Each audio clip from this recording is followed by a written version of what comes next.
What's going on, everybody? Welcome to the Dash in the Middle podcast. I'm your host, Mitchell Brown. This is our very first episode, and we have an incredibly special guest on today. He's a great person. He's a dear friend. We're going to listen about his entire life, everything he overcame as a child, and his pursuit to become a professional bullfighter in the PBR and the PRCA.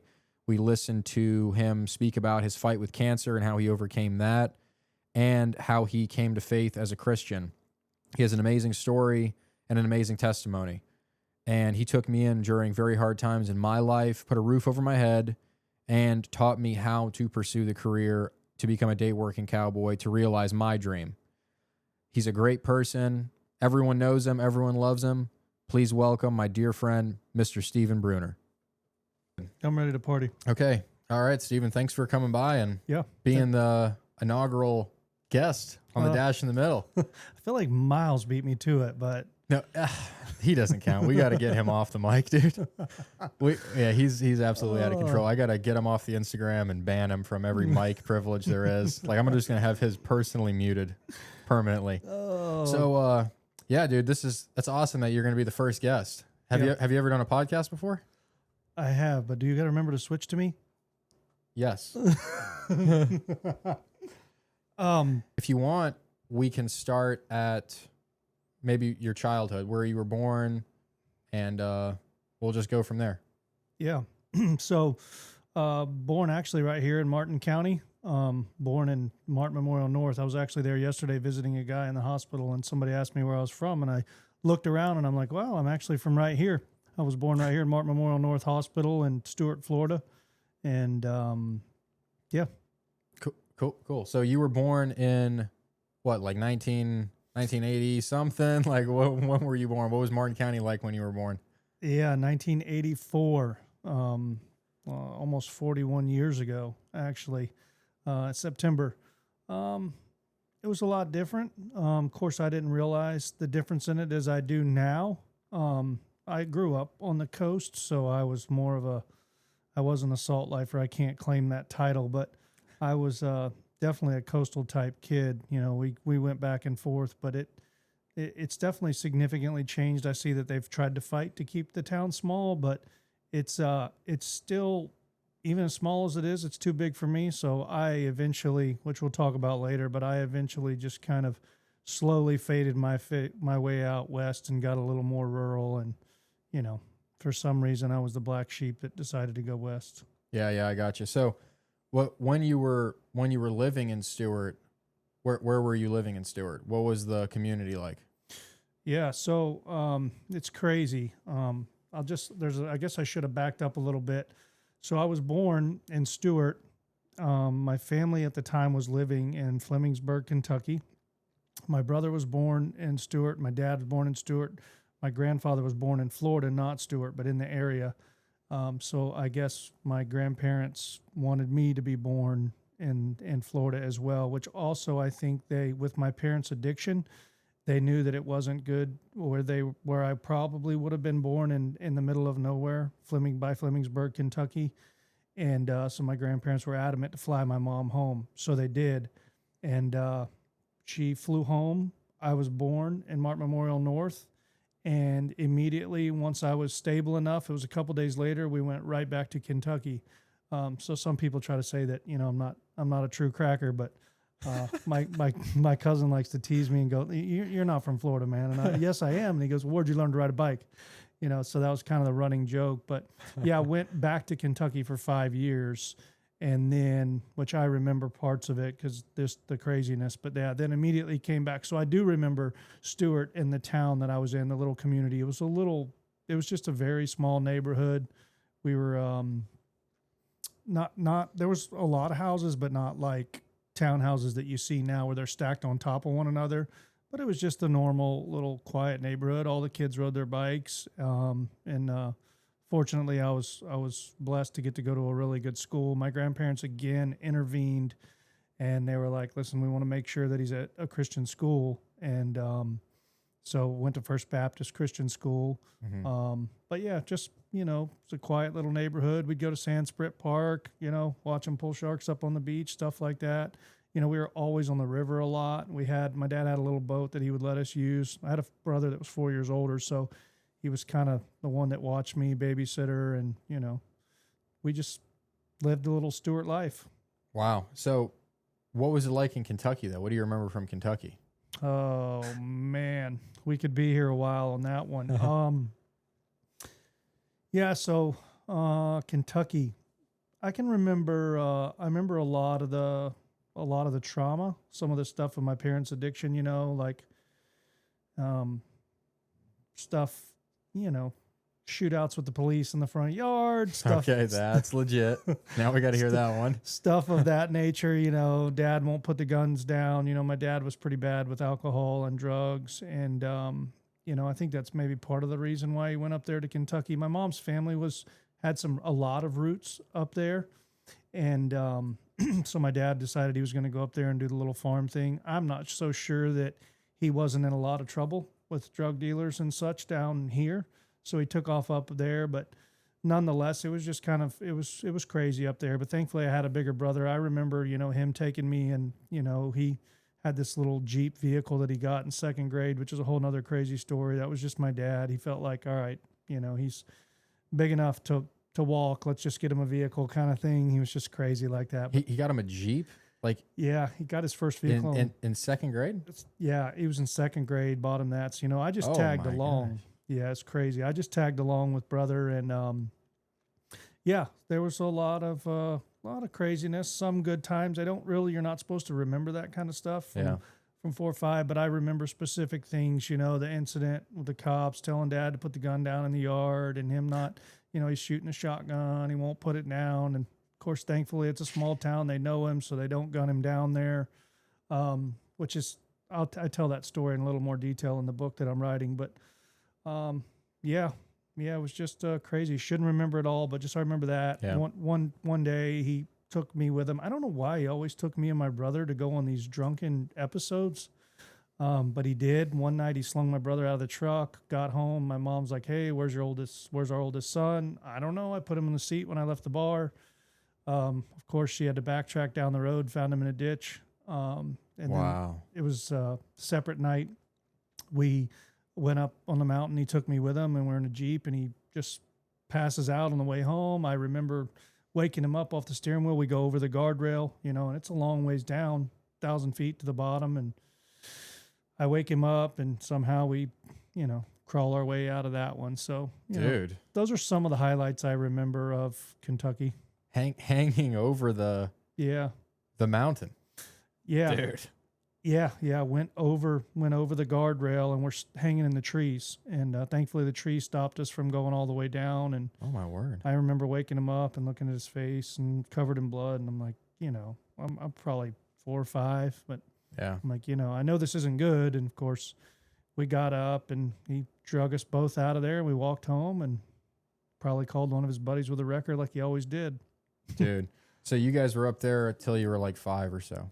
5 or 6. Then you moved down here. Yeah. Like East Stewart area, kind of, sort of? Yeah, exactly. Yeah, East Stewart. I think they still call it that title, East Stewart. Mm-hmm.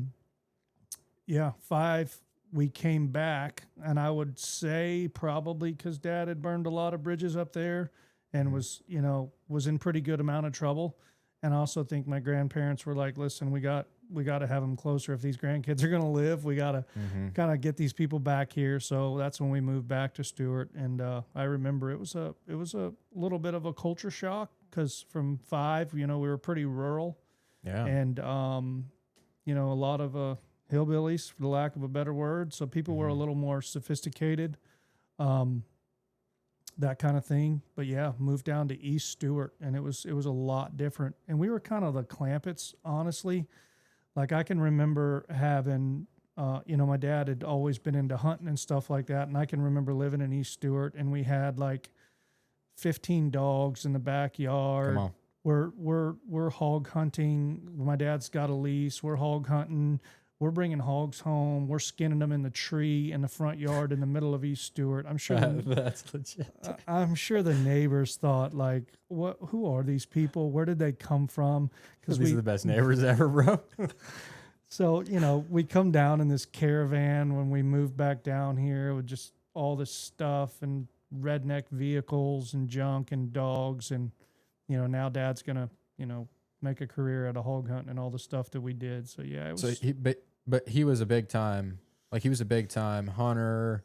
He liked being out. He liked doing all that redneck stuff, all that stuff. So you guys were like very involved in that growing up. Yeah, kind of. Yeah, like he wanted to have horses, and if we had a few cows in Kentucky. He didn't really know anything about it. Honestly, I'm sitting here thinking, I don't really know how he got that, like who influenced him in that way before he left. I'm not really sure. I'm sure just some people from Martin County, because when Martin County was smaller, even the boys from the coast, they ran around with the boys out west that were on the ranches. They were hunting, but yeah, he had hunted. I think my uncle Donnie might have been a big influence of that too. My mom's brother and him were really, really close friends from the time my mom and him met. My mom and him met really young, and like right at high school.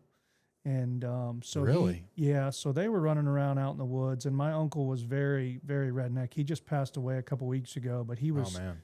He was very in the woods, country boy, like the epitome of Martin County country boy. And, so I think that's how that influence started. So when he came back from Kentucky, we just lived that life of hunting, which we didn't, we lived in the middle of town, like East Stewart. We should have been on a ranch, but we weren't.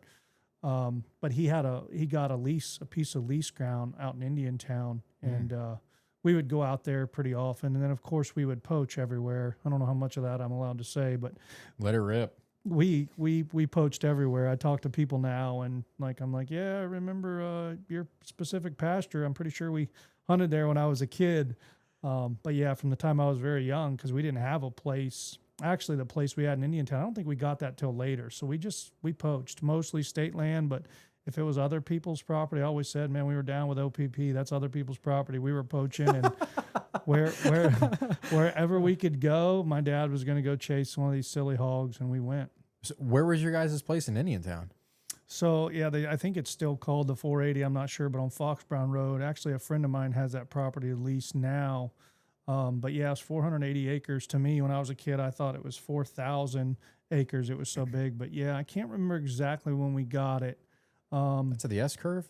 Yeah. At the S curve on Fox Brown. Yep. Yeah. Yep. And I remember, going there. Of course, I can remember very young Martin County grade on the way out there. It was crazy. We'd leave East Stewart, and when we go over the Palm City Bridge, it was like we were like coming into a new world. And then when you turn past Midnight Farms, it was like, this is somewhere different. Like, I don't even know where we're going. We're going out in the middle of nowhere. And of course, as a kid, I loved it because we'd camp out there.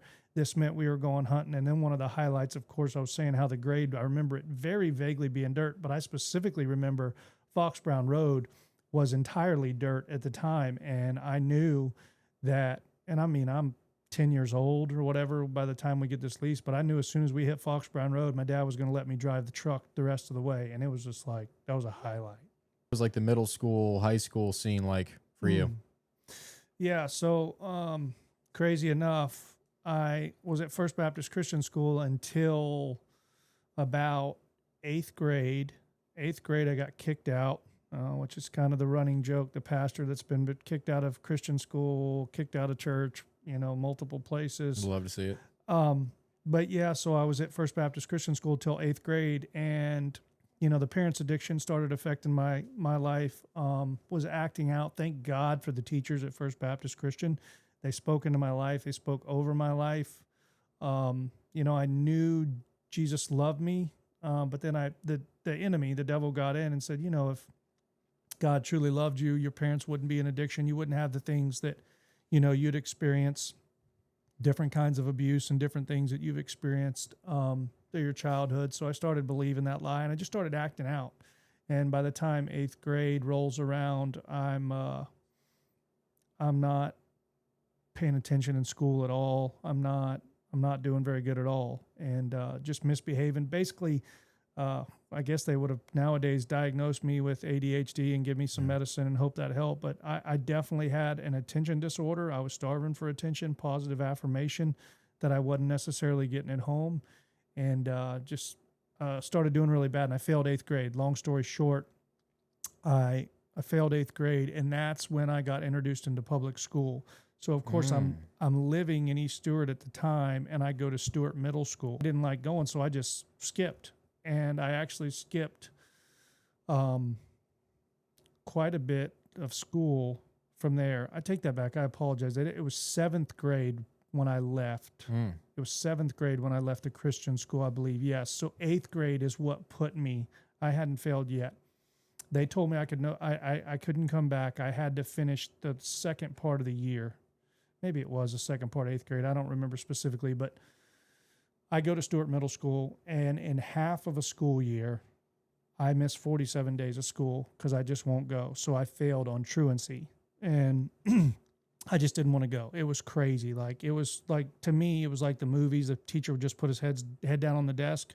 The kids were just doing whatever they wanted to. And so I was like, I'm out of here. And I just didn't go. And of course, my parents' addiction, I could skip. They didn't know whether I was at school or not because they were passed out or whatever. So that's what got me. Once that took place and I failed there, I went to Hidden Oaks. And that's what opened the door to meeting all of the people from the Western world. Yeah. So you were just like, you were misbehaving, you were skipping school, that whole deal. You weren't getting in fights or nothing like that? Or were you kind of, sort of? Yeah, I mean, probably starting to at that. Yeah, I remember a few altercations at school. I got in trouble. And then we were just, then we were starting to fight and get into stuff, not at school, but just kind of on the streets. And, it was crazy. We grew up, all of us cousins together. We were like brothers. I had an older brother, and he was tough, and we would fight. He would whoop the crap out of me, which we're very close now. We have such an awesome relationship. He's an ordained pastor. We were ordained together. But coming up, he experienced actually his share of abuse and stuff that went on with him. Well, actually much worse than me. So he was a tough big brother, So thank God he made me tough. But yeah, he was scrapping, and then I would.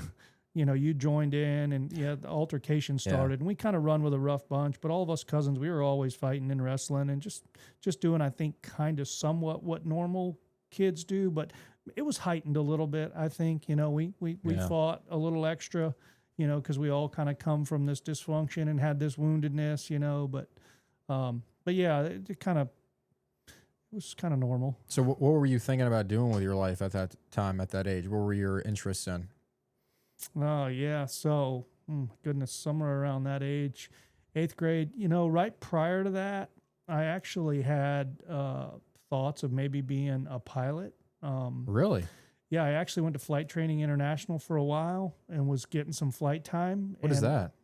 So it's a place in Stewart, and it just trains pilots. It's where you go to get your pilot's license. I don't know if it's even still there, but yeah, most people probably don't know that fun fact about me, that I was like, I wanted to be a pilot. Yeah, I didn't know that.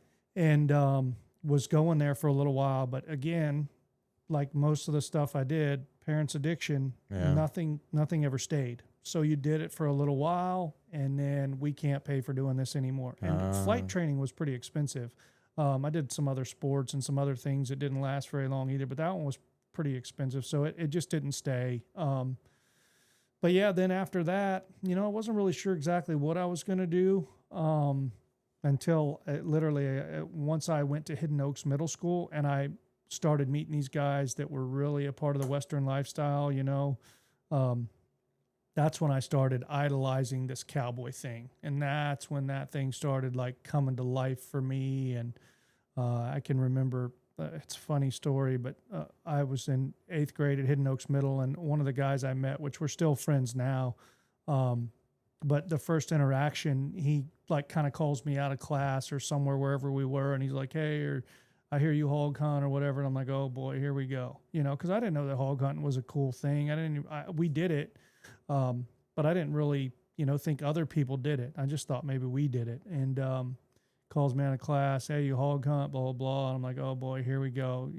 This guy's found out we poach on his place, cause that's all we ever did. So I'm like, all right, this is probably going to be an altercation, which at that point I'm like, all right, so be it. I would look forward to that. But he's like, "I hear you got a pretty good dog." And I'm like, yeah, at the time, my uncle had raised a dog that was really good, and my dad had him and used him, and I got to use him. And I'm like, "Yeah, I do." And I realized, all right, he doesn't, he's not like wanting an altercation. He's wanting to be friends and we'll go hog hunting. So anyhow, we became friends, literally riding our bikes, going, to his house. He had some good dogs, and we started hunting around his little neighborhood over there in Palm City. That's where he lived?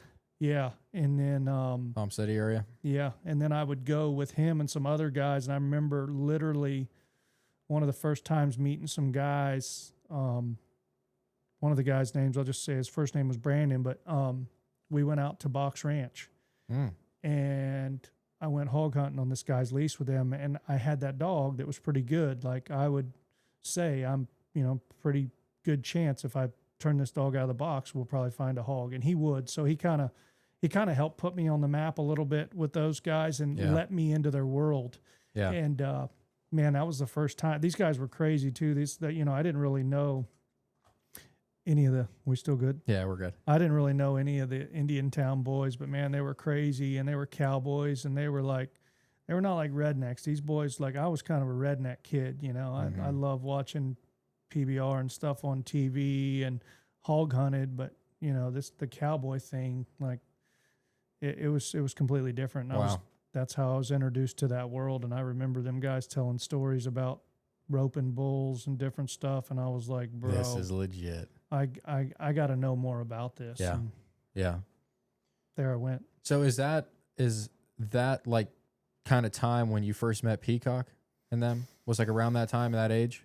Yeah. So the guy, Brandon and all them, and I think somehow in there, another guy I met, Scotty, his grandfather was Peacock, and I can remember going to his house for the first time, and I think he was outside greasing a saddle, and I thought, I don't know who this guy is, but he's pretty cool. And then we got to go hunt with them through the connection with Brandon. We went over to, they had a lease, 714 lease, which I think Bobby has that now. I'm not sure, but yeah, we went out there, and Peacock was there with us, and he's this big man with these giant hands and this cowboy hat, and like John Wayne. Yeah, he's like the John Wayne that my dad always had on the Westerns. He's in like real life, and of course at this stage of my life, I'm desperate for masculine role models and just trying to look, and I'm still trying to define masculinity and what this looks like. And of course, as I start hearing about this cowboy figure, and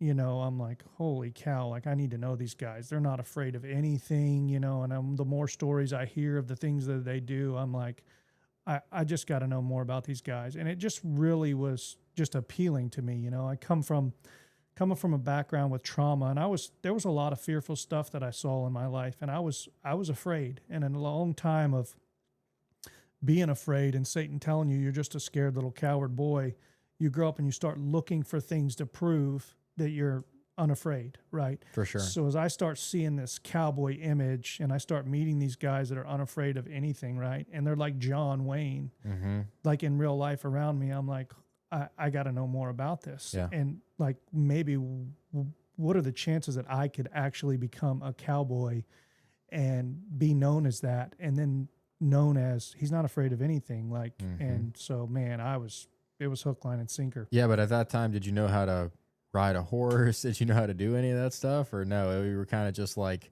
I want to do this really bad. I just don't know how. Yeah. So I knew nothing. I want to say it was like somewhere towards maybe 8th, 9th grade, somewhere in there. I asked my dad to like get me a horse. And that was just a complete joke and an epic failure. I mean, I knew nothing about it. I can remember going, and actually one of the guys that I first met, that the instance Matt that, asked me about the hog hunting thing, he had gone and rode with some guys. And I won't mention all of their names. I probably won't remember them all, but he had mentioned some guys that were out there doing the cowboy thing, and he did it some.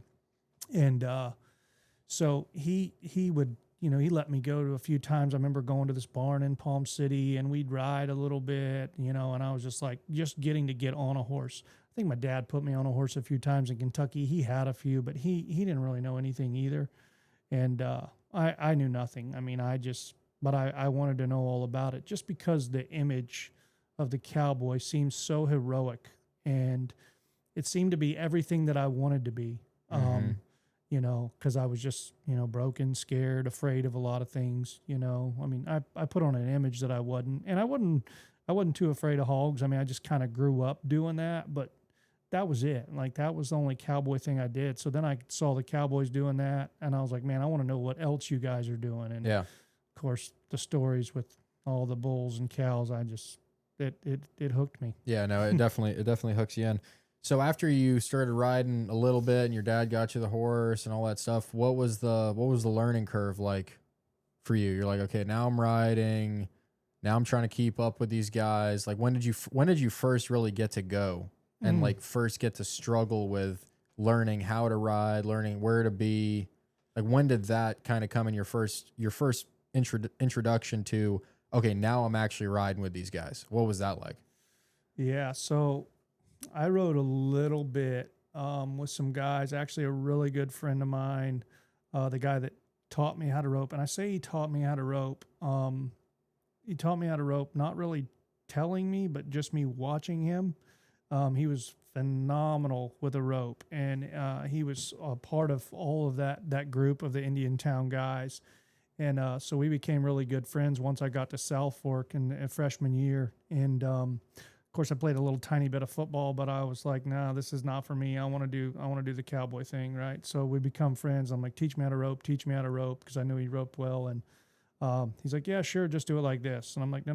Why does the loop do this? Just tell me more about it, right?" So he would just say, "Do it like this." And so I watched him for a while, and then we would start. He took me to a couple ropings. Ironically, I didn't know much about it. They would let me get on some horses. I had that. We actually got rid of that horse that my dad had got me. It was like he bought this stud for $500 or something. That's what you want.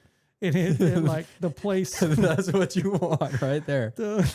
The place where we were keeping it. I think it like either jumped out, kicked down a fence. It had to go. So there was the end of that horse. So high school. I'm getting to ride a little bit. I'm riding with these guys, but I'm not really riding with the cowboy group, the real crews that are on the cow cruise. That didn't really happen for me. Well, I kind of had my own horse, and we got another horse. And in high school, my dad had a place. He actually got some property out. He left Stewart, got some property out off the grade, and had a couple horses then. As a matter of fact, he was like gonna like do this whole John Lyons horse training thing, horse whispering thing, and he did this and got this certification of how to train horses after doing this after doing like this 6 months program or whatever. I didn't know that. Yeah, so he's like this certified horse trainer now, which I don't know that he should have trained anything, but he got the basics. So he had some horses, which I was like, I'm all in favor of because I want to learn more about it. No doubt. And I remember just that summer, multiple summers through high school, just like trying to teach myself to ride. Like I remember one summer I was like, all right, I had this cheap little saddle I bought, this little Billy Cook roping saddle. And I'm like, I'm not going to use it all summer. Like, unless I get to ride with these guys to like go to a roping or something. But if I'm just at that property where he was, I'm not. So I just rode bareback and I fell off all the time. But I was like, I'm going to learn how to balance and how to ride a horse and look like these guys that, they don't look like I do when I ride a horse because I'm like falling off and clinching to the saddle horn. So anyhow, yeah, that was high school. And it really wasn't until college that I got to ride with some guys. Spent a couple years in Georgia, and when I came back home from college, whatever year that was, 405, I started riding Peacock and them. I had started rodeoing, so I'd got to rope and do that stuff and kind of go with a few little cow crews, but not like the real cow crews that I got to go with here in Florida. The guys that are going to tear you apart, the guys that are going to like, Yeah, they're going to make you be in the right spot by harassing you about being in the right spot. Yeah, they're gonna they're gonna make you fully aware that there is a spot where you need to be, and if you're not there, they're gonna chew you up and spit you out. But yeah, when I got home, I had started rodeoing or whatever, fighting bulls. But when I got home and going with these guys, I was still so passionate about it. That's when I really started, riding with the Peacock and some of those guys, and then they just. They were gracious. Some Booger, oh my goodness, he was one of the first ones. What were you like aspiring to be? Were you just dead focused on day working? Were you like, I need to go do this, I need to go do that? Did you have college in mind? That whole thing. Yeah, no. So no college in mind in high school, not really. At all? No, there was a few moments where I thought, oh, once this cowboy thing came alive, I thought, man, this would kind of be cool maybe to go on and be like a large animal vet. One of the guys, it was like a mentor to me. He was a high school teacher. He was an ag teacher at South Fork. I thought, man, that would be cool. Like, maybe even be an ag teacher, like what he's doing. But never really nothing set in stone. I was just like, all right, just want to be a cowboy. Let's just be a cowboy, go day work, and, let's get this title and whatever it takes. So behavior was rough. By the time I got into high school, I was, really, really rebelling and running away from God, drinking a lot, fighting a lot, just all the stuff, especially a cowboy's supposed to be, the movies of drinking, fighting, loving, sexual sin, just all of the above, just full on rebelling out of my woundedness, kind of like the old country song says, looking for love in all the wrong places. Like I was going to be the loudest, I was going to fight the most, drink the most, whatever I could do to try to get people to notice me. So of course the cowboy lifestyle fit great. Yeah. So I just went deeper and deeper into that. And behavior was off the chain, really. Wow. But at that time though, South Fork was like, that was the spot if you're going to be a redneck, right? So like you're wilding out, the whole scene is kind of that way, correct? Yeah, very much so. I mean, it was kind of the redneck school. As a matter of fact, I think we got referred to that by some prominent people before, but yeah, it was definitely that. And I was kind of part of the turf group. I hadn't even gone full into the animal science stuff yet, but I just knew the rednecks from Palm City and the ones that I was friends with at Hidden Oaks. They did the turf thing. And then of course, as I start discovering there's this animal science thing, I was like, man, I wish I would have went into that. But I just stayed over there with those guys. I just hung out with animal science. Of course, we built a riding arena back at South Fork back then. I'm sure all that stuff's probably gone now, but the barn, the arena by like where the pig pens and the horse barn was, that arena or no? I think so. It would have been just to the south of that, or there was like a riding arena. I remember doing there was like an arena there, like right behind what now was there was a horse barn, there was a steer barn, and there was a pig barn, whatever they had the pig pens. Yep. And all that stuff was it was south. The arena was south of the steer barn and the pig barn, right there. Yep. That it? Yeah, I think that's it. I remember building that. Mr. Pascal was a teacher, and like, of course, we were on the tractor. Pascal was there when you were there? Yeah. Really? Yeah. And you guys built that with him? Yeah. Yeah. We built that arena there. And I'd go over and, I knew how to drive a tractor. I didn't know how to ride a horse, but I knew how to drive a tractor pretty good. But yeah, I helped him do the dirt work. And then I just hung out there a lot. And the kids had the show animals. And of course, then I got involved with the show animals. Yeah, I was going to ask you, like, what was your experience with 4-H and FFA? You ended up showing it all or no? Yeah, I did. I ended up getting involved in that just because that's kind of what some of the cowboy guys that I had met were doing. And of course, anything that had to do with a cow or a horse, I wanted to be around it. So actually, fortunately, I didn't have anywhere. I still at this time didn't have anywhere to keep an animal. So luckily, they let me do the chapter steer, and that's what got my foot in the door. So we kept that steer at South Fork, showed the chapter steer, and then there was a family that actually let me live with them and keep animals at their place. And I showed the next year one of their animals. They let me show, and I helped them, break the steers at their place, which.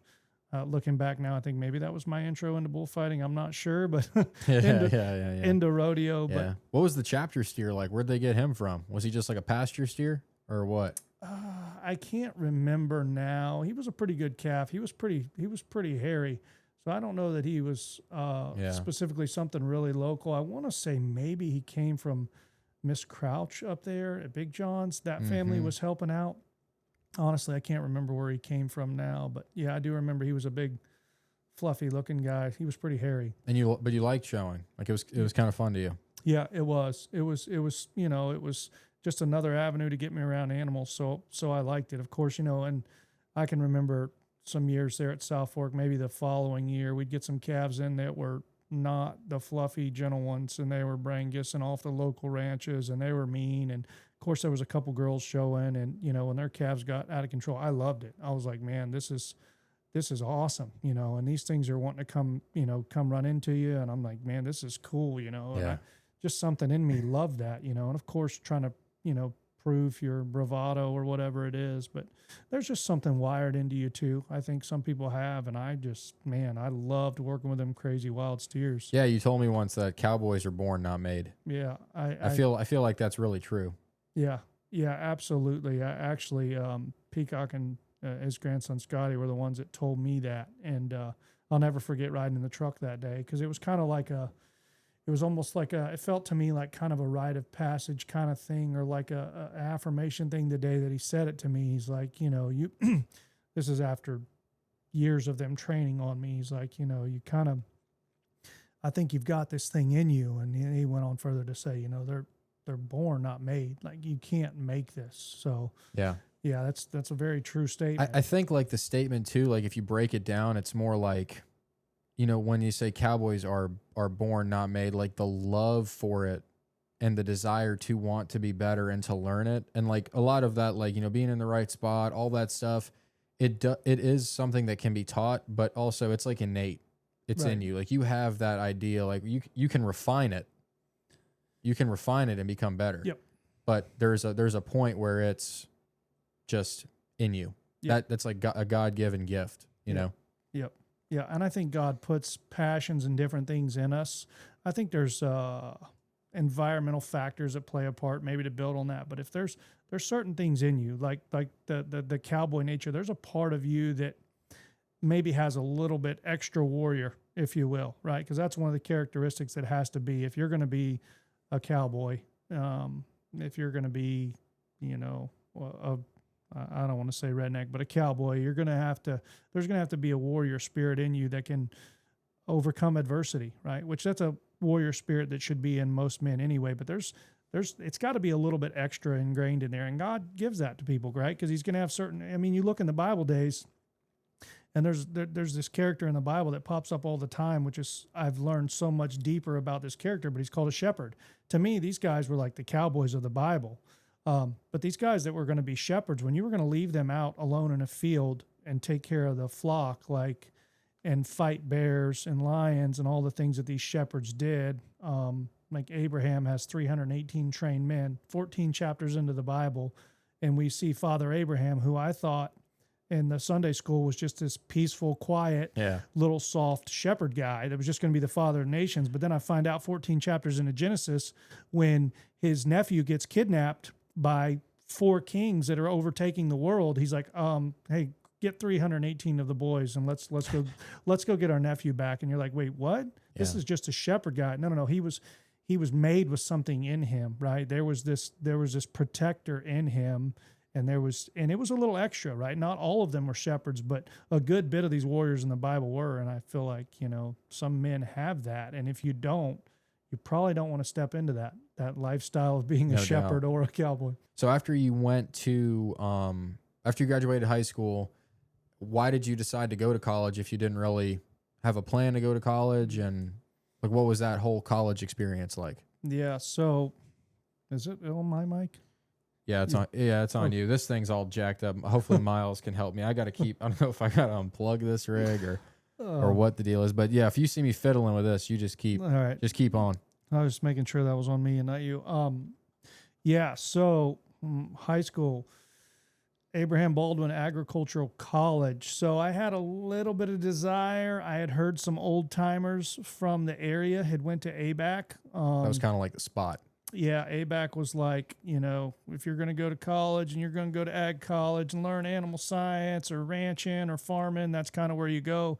But ABAC, right? Yeah, ABAC, yeah, that was kind of this place to go. But I did not have my mindset on that at all. I actually was working, doing some land grading work, kind of wanting to be a cowboy, but I was kind of doing what I knew because my dad had tractors and stuff and did dirt work and stuff, so I was doing that. But honestly, I had followed a girl that I was dating at the time to college, and that's what really got me to ABAC, because I'm not sure that I just kind of would have went on my own, but I had followed her because she was going there for sure, and followed her there, and then there I was introduced to even more of the cowboy world. But that seed was already planted in me, so I was just like, all right, what do we do here? And then, are there day workers up there? A little bit. It's not like down here. It's nothing like down here. There's a little bit of day work up there. And I remember, I had been roping a little bit now, and I had been around, some guys that knew a little bit of cowboy stuff, and I could saddle a horse and go catch a cow, right? Mhm. I didn't know, how to handle a good set of dogs. I didn't really know what a good Florida cow dog really was yet. I had some dogs I took up there that were just kind of hog dogs that I would bark at a cow, but Yeah. I didn't really know at all what I was doing yet, but I could go catch a cow. So I got in with those guys and just met some friends around the rodeo arena and, kind of hung out with that rough and rowdy crowd, but the guys that were doing cowboy stuff. And of course, a lot of them probably thought, oh, this guy really knows what he's doing. For sure. He's from down in South Florida. There's some pretty handy guys down in there. A lot of them were kind of farmers up there.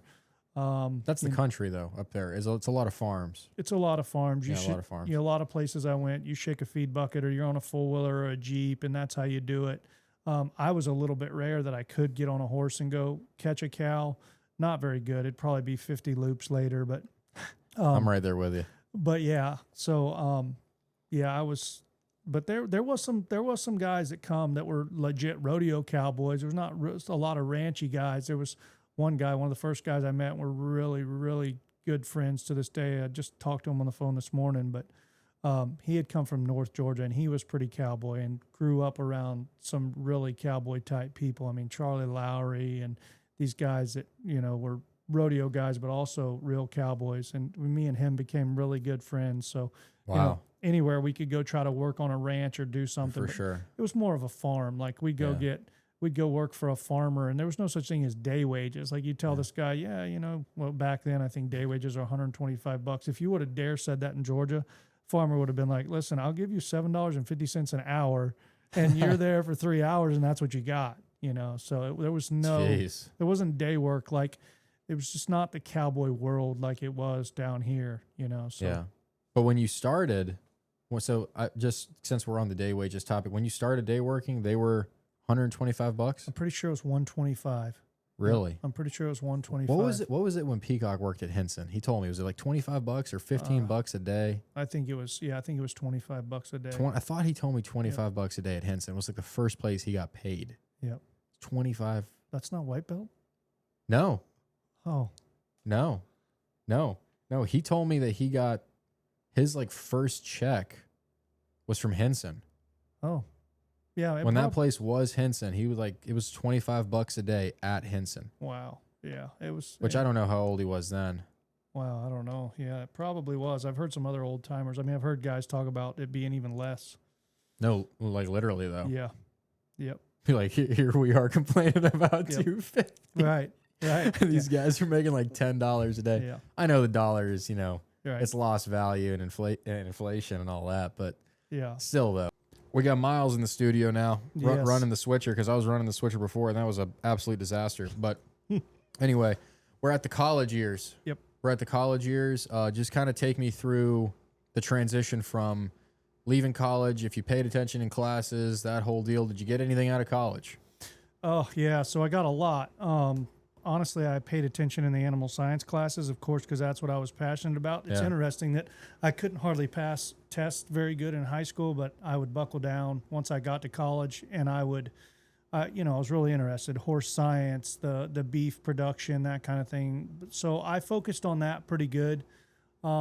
And was planning on going on and finishing up. I wasn't sure exactly what I was going to do again. I still had that idea of maybe I was doing stuff to for pre-vet. Like I'll just, whether I just get a job in agriculture or if I go all the way on and become a vet, large animal vet, something like that. But nonetheless, I'm going to at least get this degree and then see where it goes from there. It's a bachelor's degree?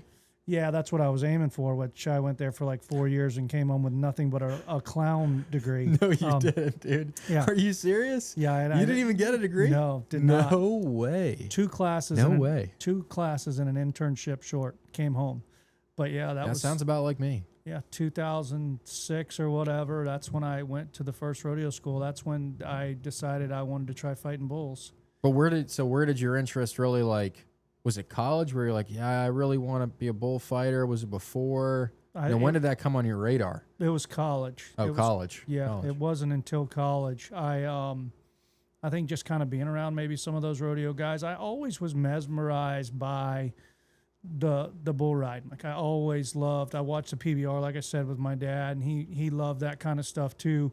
And I was always mesmerized by like a bull rider because like you got a cowboy, and then obviously the bull riders are cowboys, which I didn't really differentiate the term. They are cowboys, but the job of a working cowboy is different, obviously, than a bull rider. For sure. But they kind of epitomized all that, and they were like, man, this is the deal. So I always watched it and loved it. And as a matter of fact, I would try my hand at bull riding. Actually, at ABAC, I entered the college little bull riding or the You tried it. Yeah, the rodeo there they did. I entered it.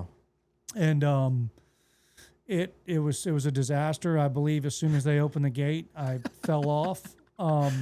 But again, I was wanting to be a part of something. I look back now, and I kind of write about this in the book, that this is why I was seeking this thing, is to prove that I was unafraid, right? For so sure. I was going to do, in bull riding, I was either going to line dirt bikes up or line something up and run a dirt bike, try to jump the Grand Canyon, or go surf Nazare or something just extraordinary, Intense. right? Something intense, just to prove the world like this. I'll do the most macho thing there is because I'm not afraid. Like I don't want anybody to know that there's a broken little boy in there that's had this trauma that for a lot of his life, honestly, just felt like a little scared coward. Yeah. And so I was going to, and then this just really intrigued me, right? So that's where that desire came in college. I tried to ride bulls, and I remember my dad saying, "Listen, when I'm not going to let you do that," So, and this was some of his sober years at the time, but he's like, "No, you really shouldn't do that. So dangerous." Blah blah blah. Well, he tried to talk you out of it. Well, the bull riding, and that was like bull riding. Right before I went to college. I was pretty interested in it. He's like, no. So when I got there, and I'm kind of away from home now, so I'm like, all right, I can do whatever I want. For sure. The bull riding, when I tried that and I fell off like a sack of potatoes, I realized pretty quick that's not going to work. But I thought, well, what about bullfighting? What about the rodeo clowns? Because these guys are like the heroes, right? Like you go to the rodeo and people are like, they glorify this person. So I'm like, let's try it. So at least I was smart enough at that time. I was like, I'm not just going to throw myself out there with it. I'd been around some hooking cows and stuff in the cow pens a little bit at this point, and been around that and really loved it, all the way back to, I can remember at Art's house on the grade when they had that pet cow that kind of went rogue on them and would just hook you when you went in the pasture, and we'd go just fight this thing for hours, and I loved it, right? Yeah. I thought this was so cool, just dodging this cow coming at us. And of course, she's probably 150 years old, and she really wasn't that dangerous. But we thought she was crooked nose, the meanest fighting bull. For sure. So anyhow, I think it started way back then. But I'm like, maybe I could try that. So, but I'm like, I'm not just gonna go out in a rodeo arena with a true bucking bull or a true rodeo fighting bull and just get killed off. I need to go to a school. So that's when I looked up bullfighting school. Okay. And that was in the end of 2006 in November. We're not quite done with our animal science degrees. Mom is thinking that, I'm going to be done with this animal science degree soon. Yeah. And I'm like, Mom, she made a joke years later. She's like, he called me and asked me for money to go to clown school. And, but yeah, I was like, there's this rodeo clown bullfighting school in North Georgia. It was at Charlie Lowry's place. Oh, really? It was at Charlie Lowry's? At his place, the first one I ever went to. No way. Freezing cold. It was a Sankey rodeo school. And who was actually the bullfighter that was kind of showing you guys what's up? I think the guy that was working at that time was a guy named Chaz Fish. He was the instructor for Sankey. Instructor. Yeah, he was the instructor for Sankey Rodeo School. And so we went. I think I went to two of them back to back. And that buddy that I met when I first got there, that was Cowboy Andy, he was going to a pickup school. Oh, and, he's going to be a pickup man. Yeah, so I was like, man, let's go together. And he knew Charlie had a connection to the family. He lived right up there by him. So we went, paid the money. Mom sent me the money, and there I went. I went to it. What was it? What did it cost to go there? I want to say it was like $400 for the weekend. Oh, for 2 days? Yeah, it might have been 3 back days. Then. I can't remember. I have a video. It's pretty pathetic. I don't show many people that, but that was the first time that in an arena, they bucked this bull. He was a little black muley, no horns. That's what a muley is. But they bucked this bull, and he was spinning, and I just ran across. I didn't know which way to go, what to do. I ran across, and I remember putting my hand on his head, and when I felt this guy like hook at my hand and then come make like a little dive at me, I was like, "This is it!" Like I got to do this. Like, I want to do this for the rest of my life. So you did enjoy it, though. You did like it. I loved it. Were you scared when they turned him out for you? Absolutely. I was scared to death, but there was also this part of me that, you know, that warrior thing, like that's in the shepherd that you're born with, that says, listen, something's coming to, you know, infringe upon us. Let's go kill it. You know, just like whatever's in these guys that are in the SEALs that just say, listen, let's go towards danger. Yeah, going towards danger for sure. Yeah, you were. I was definitely scared to death, but there was also a part of me that would use that fear for adrenaline, and then man, I loved it. It was just from then on. I know this is going to be like off topic, but I just have to tell you the story right now while we're on a bullfighting story, dude. 2 days ago, we were clearing out a pasture. We were working for CAB. We were clearing out the pasture in Kenansville. And the first bunch that we go to, there's a big black bull. He just like doesn't cooperate the whole morning. Whole morning. You're like, you know, he's clearing the place out. You know, he's got to go. We're going to have to rope him, that whole deal. So he goes out into the pasture, dogs all over him. They got him roped. We got him to the bunch, took the rope off, like Slade healed him down. Yep. And then he stood up. He had one leg in the loop still. Like we couldn't get it off or whatever once he stood up. You know, he had to. When he stood up, it released wrong. Dude, they roped him again. We get him down. We take everything off. He runs off for a third time. They rope him again. I just rode up there. I said, hey, do you want me to go get the trailer? He says, yeah, go ahead and go get the trailer. So I run and I got Cab's trailer. I'm hauling it back now. And now I didn't bring my horse. I didn't bring my horse in the trailer because I thought I was just going to drive him back up. So I'm foot back. And I'm like, I'll be the guy on the ground. I'll get the hot shot out and I'll like run up behind him, the whole deal. Yep. So anyway, we're running his rope. I run Cab's rope. I run Cleve's rope on the other side. And I'm on Cab's side. And I hadn't ran his rope yet because this is where the story gets intense. I hadn't ran Cab's yet. I was on my way to. Yep. And I'm like walking back there with the hot shot. He's up. He is mad.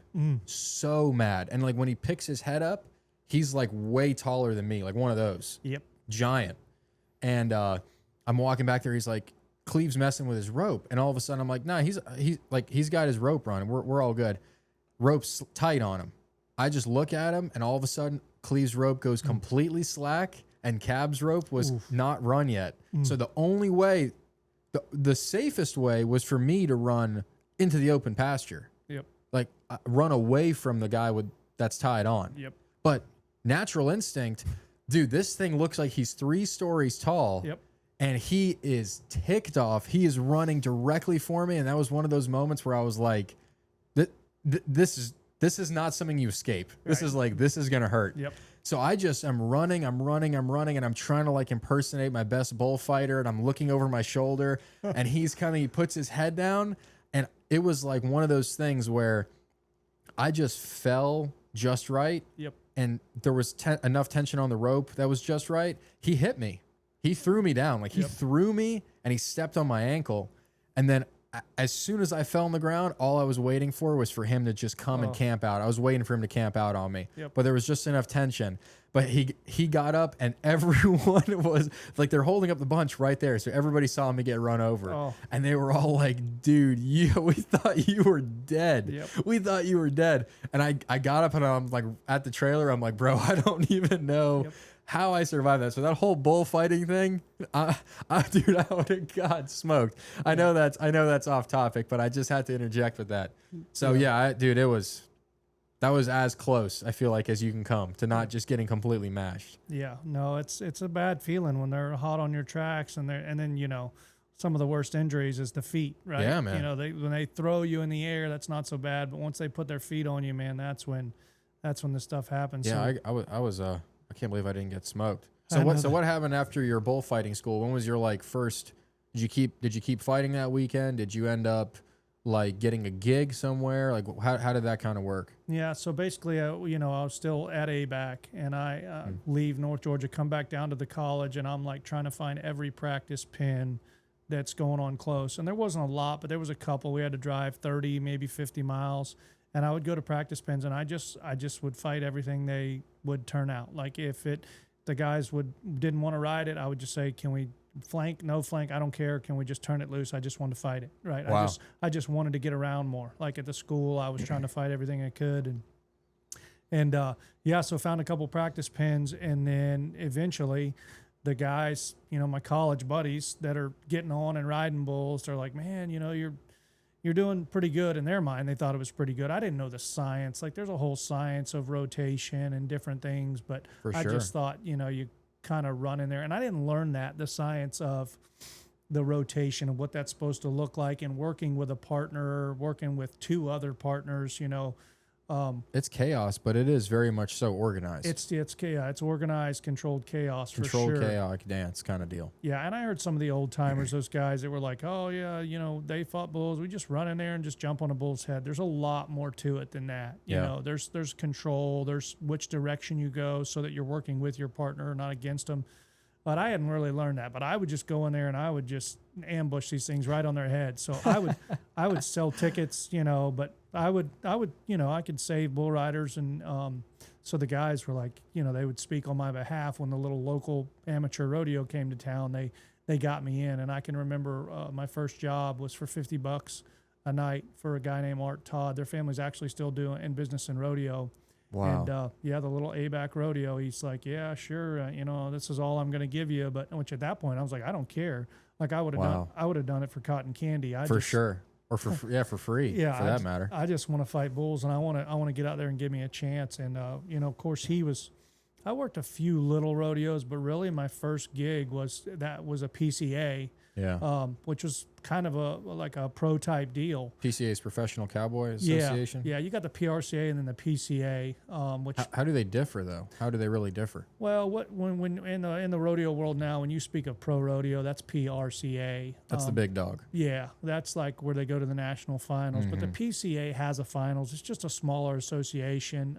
But it stands for Professional Rodeo, but it's not pro rodeo. What's the PRCA? But it's the same bulls. The bulls that are at a PCA. Oh, really? Yeah, the same bulls that are there are usually, they're at going. A PRCA. Yeah, they could be there Same too. caliber. Yeah, a lot of them. Now there is, the bigger level rodeos. There are going to be some better bulls there, but they were professional type bulls that I was fortunate to get to work for my first gigs instead of just working steers and junior bulls. Like they were, and they were killing me off. Like I was about to ask you. It was rough. The learning curve, honestly, was rough. Like I would be like, the people in the stands love me because they're like, dude, this guy's going to go out here in the middle and he's going to call for this bull to come for him and want to fight it, and it's going to kill him. And that's generally what happened. And it was a couple years of that. And I was like, dude, I'm watching these videos of the greats of Dusty Tuckness and Cody Webster and all these guys, and I'm like, there's this like perfect thing they call the blender, but there's like this rotation, there's this dance that they're all doing and working together, and yeah, sometimes they get hooked and knocked down if they're in a really tight gap, but ultimately they're not looking like I was. Yeah. And that's when I finally decided, all right, I'm gonna go out west and go to a Frank Newsom bullfighting school, and I knew who Frank Newsom was, I knew who the main guys of the PBR were. But he's a legend. I didn't know much about him personally. Besides, he was just one of the greats of the PBR. I actually looked up, and this is I'm fast forwarding a little bit in the story, but when I had come to know the Lord at this point, and I had come home from college at this point, but I was looking for a Christian bullfighting school, and it was actually the guy doing it. It was a Christian guy. Dan Stiles was his name. But he found a Christian bull riding instructor and a Christian bullfighting instructor. So when I saw that, I was like, dude, that's where I'm going. And I was like, oh, and it's Frank Newsom, who I had been watching on TV. So I'm like, dude, I'm going to Fort Worth. And that's how you found that school. That's how Frank's school. Yeah, that's how I found that school out there. Not that Sankey Rodeo School didn't do it. It introduced me to bulls. It got me in front of bulls. But I feel like I needed to go to the next level and learn the science behind it. Absolutely. And that's what got me there later on. But yeah, college, I got some little gigs, and then it slowly started taking off. And that's what really ended my college career, because I was like, I don't really care about animal science or being a vet or working for ag or whatever. Like, I just want to start being a professional bullfighter, and that's what I want to do. Like, wow! So you had your mind made up where that was that was the career you wanted. That was the career I wanted. And you wanted to get to the highest level of that, if possible. As high as I could. And day working, kind of being a Cowboy fit. So I'm like, all right, I'll do that during the week or whatever. But like on the weekends, this is what I want my job to be. I want to work my butt off and try to be a professional bullfighter. So the true interest was bullfighting. Yep. At that time. Yep. And I came back home. I came back home. Of course, I had, broken up with the girl that I had followed up there. And I was just really living for the world, and drinking, fighting, all that junk was still going on. But yeah, I'm like, I'm going back home. And how old were you at that time? I want to say 21, maybe 21, somewhere right in there. I gotcha. And college was over then. I was like, I got my degree from clown school, which my mom called it, the rodeo clown bullfighting school. Uh-huh. But yeah, from then on, I was going home, and I was just going to maybe try to find a ranch to work on, to maybe find some mean cows to fight me during the week. But on the weekends, this is where I'm going, and that's what I was going to do. To rodeo. Yep, I wanted to be a professional bullfighter. What was the school, Frank's school, like? Was it pretty legit? Yeah, it was pretty awesome. It was intense. It was. I bet it was. Was he there? Yeah, he was there. It was like I had been through regular boot camp, but then when I went out there to Frank's school, it was like now we're going to Buds. What was it like though? What were some of the things that you were doing? Was he just turning you loose with anything that was rank, or was there a method to it, or how did it go? So it was crazy. It was I take off out there. I can't remember exactly. I want to say it was November, that school as well in Fort Worth. I just remember it was really, really cold. And all the rodeo schools for some reason were cold, but that one, it was cold again. It was like sleet and snow. And when we first get there, we get signed in, and we're at the desk or whatever, getting all our paperwork done. We get the T-shirt like we're a student in the school, whatever. We go outside, and we're doing like some calisthenics, some stretches and stuff. And all of a sudden, he's like, all right, let's fall in. Let's go for a run. And I'm like, all right, who is this guy? Like, he didn't say much. Like, he was very humble, not a man of many words whatsoever. He didn't boast about himself. He didn't tell any of his accolades, nothing. Like, we all there, students know, like, he's one of the best that's ever put on cleats. But he would not tell you that. Like, he's not going to boast about anything. Like, I've been to some schools with some guys, and now through the years I've helped, and they're going to go on about what all they've done. I guess just to prove that they've got the credentials to be teaching you.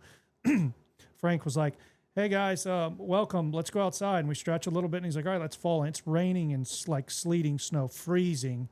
And he's like, let's just go for a run. Like, we run for a mile, and I'm like, gosh, it's freezing. I can't hardly breathe. And we get back to the arena, and we fight the dummy, like the little push dummy thing to train bullfighters. And I can see the guy in the background's loading fighting bulls. And I'm like, okay, that one there doesn't look too bad, but that one there is a Mexican. Like, that's a Mexican fighting bull. Like, what? I'm not sure what they're doing. Maybe this is for a demo. And we fight the dummy a little bit, and he goes, all right, now we're going to fight bulls. And I'm like, holy cow, like, this is intense. Sharp-horned. No, nothing was sharp-horned. They had him tipped. They were all tipped. Yeah. One of them was a little muley. He was a mean little dude, too. I remember he wiped out one of their instructors. Really? Yeah. Well, it's actually Cody. Cody was probably 13 at the time. Cody Webster was a dear friend of mine. Frank's a dear friend of mine now, too. But, he wiped him out. And I'm thinking, I don't want to fight that thing if this kid can't get around him, because he's like a prodigy. He's coming as an instructor with Frank, So, but we ended up all having to fight the little muley, and knocked us all down. But yeah, they just started loading fighting bulls, and I can remember a lot of the guys were like, time out. Like, I'm here for cowboy protection. And Frank's like, I don't, it's not about freestyle or cowboy protection. You came here to learn to fight bulls, right? And like, I was like, yes, sir, let's do it. And of course I'm this little Florida kid. I'm like, I can't just say no to this. So I just kept calling for them. I remember guys were just staying on the fence. They're like, no, I'm good.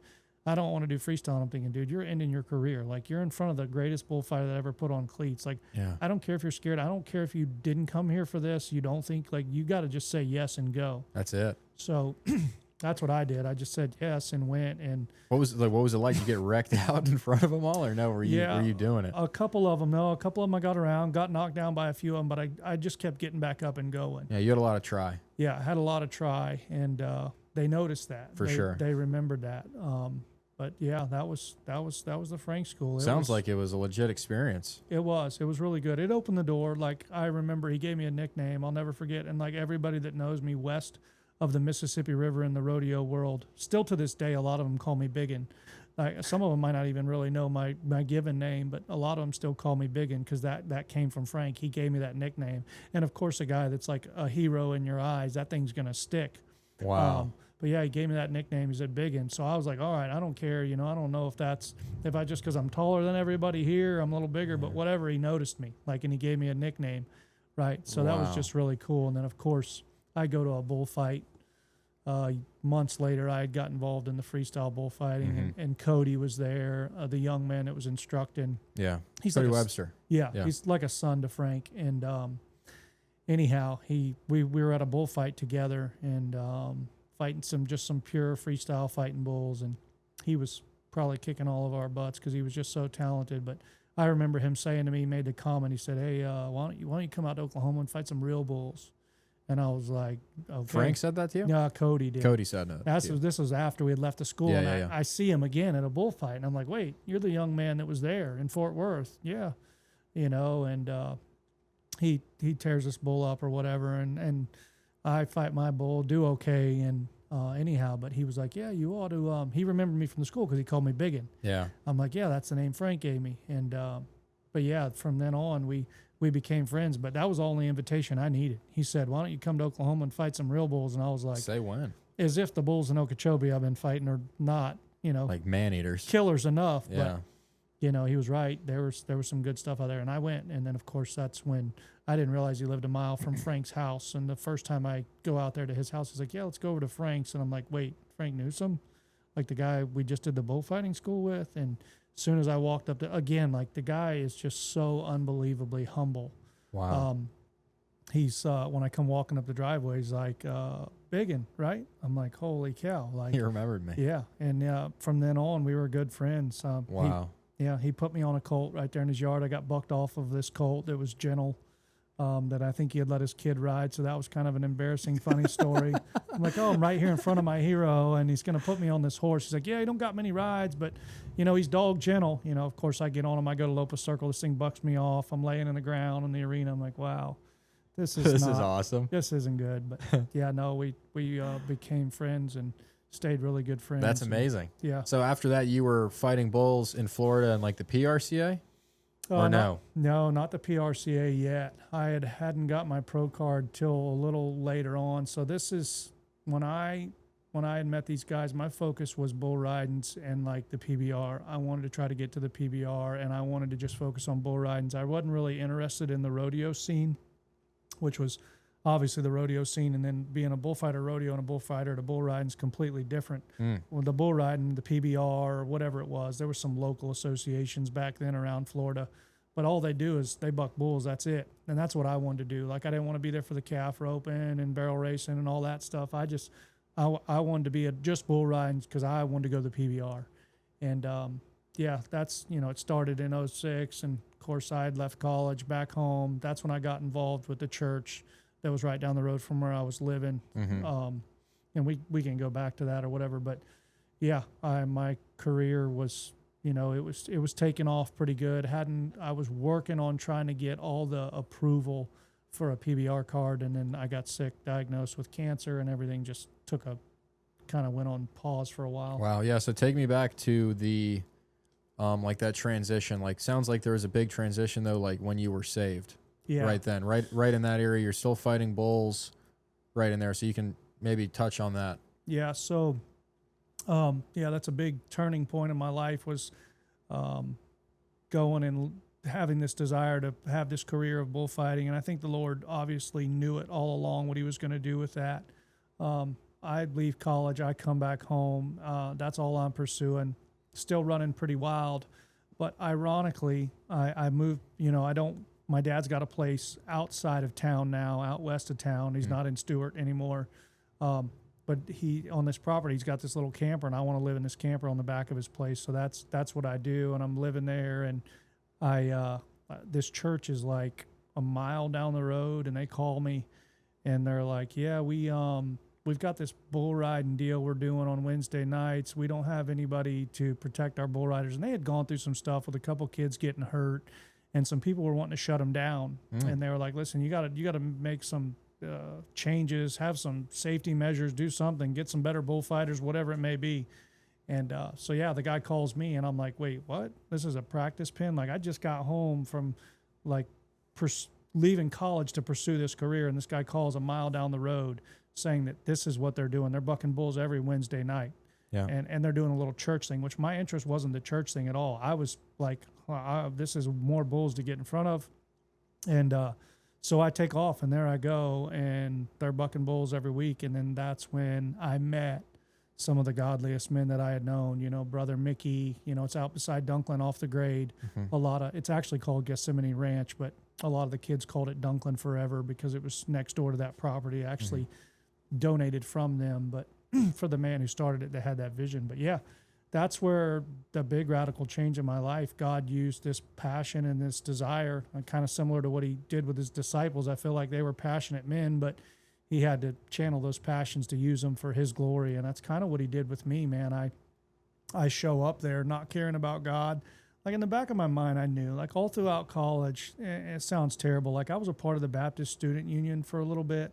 Like, I knew God. I knew that deep down, I knew he had a better way. I was just running, rebelling, because I was just this wounded man in a terrible identity crisis, trying to heal this father wound, some abandonment and rejection.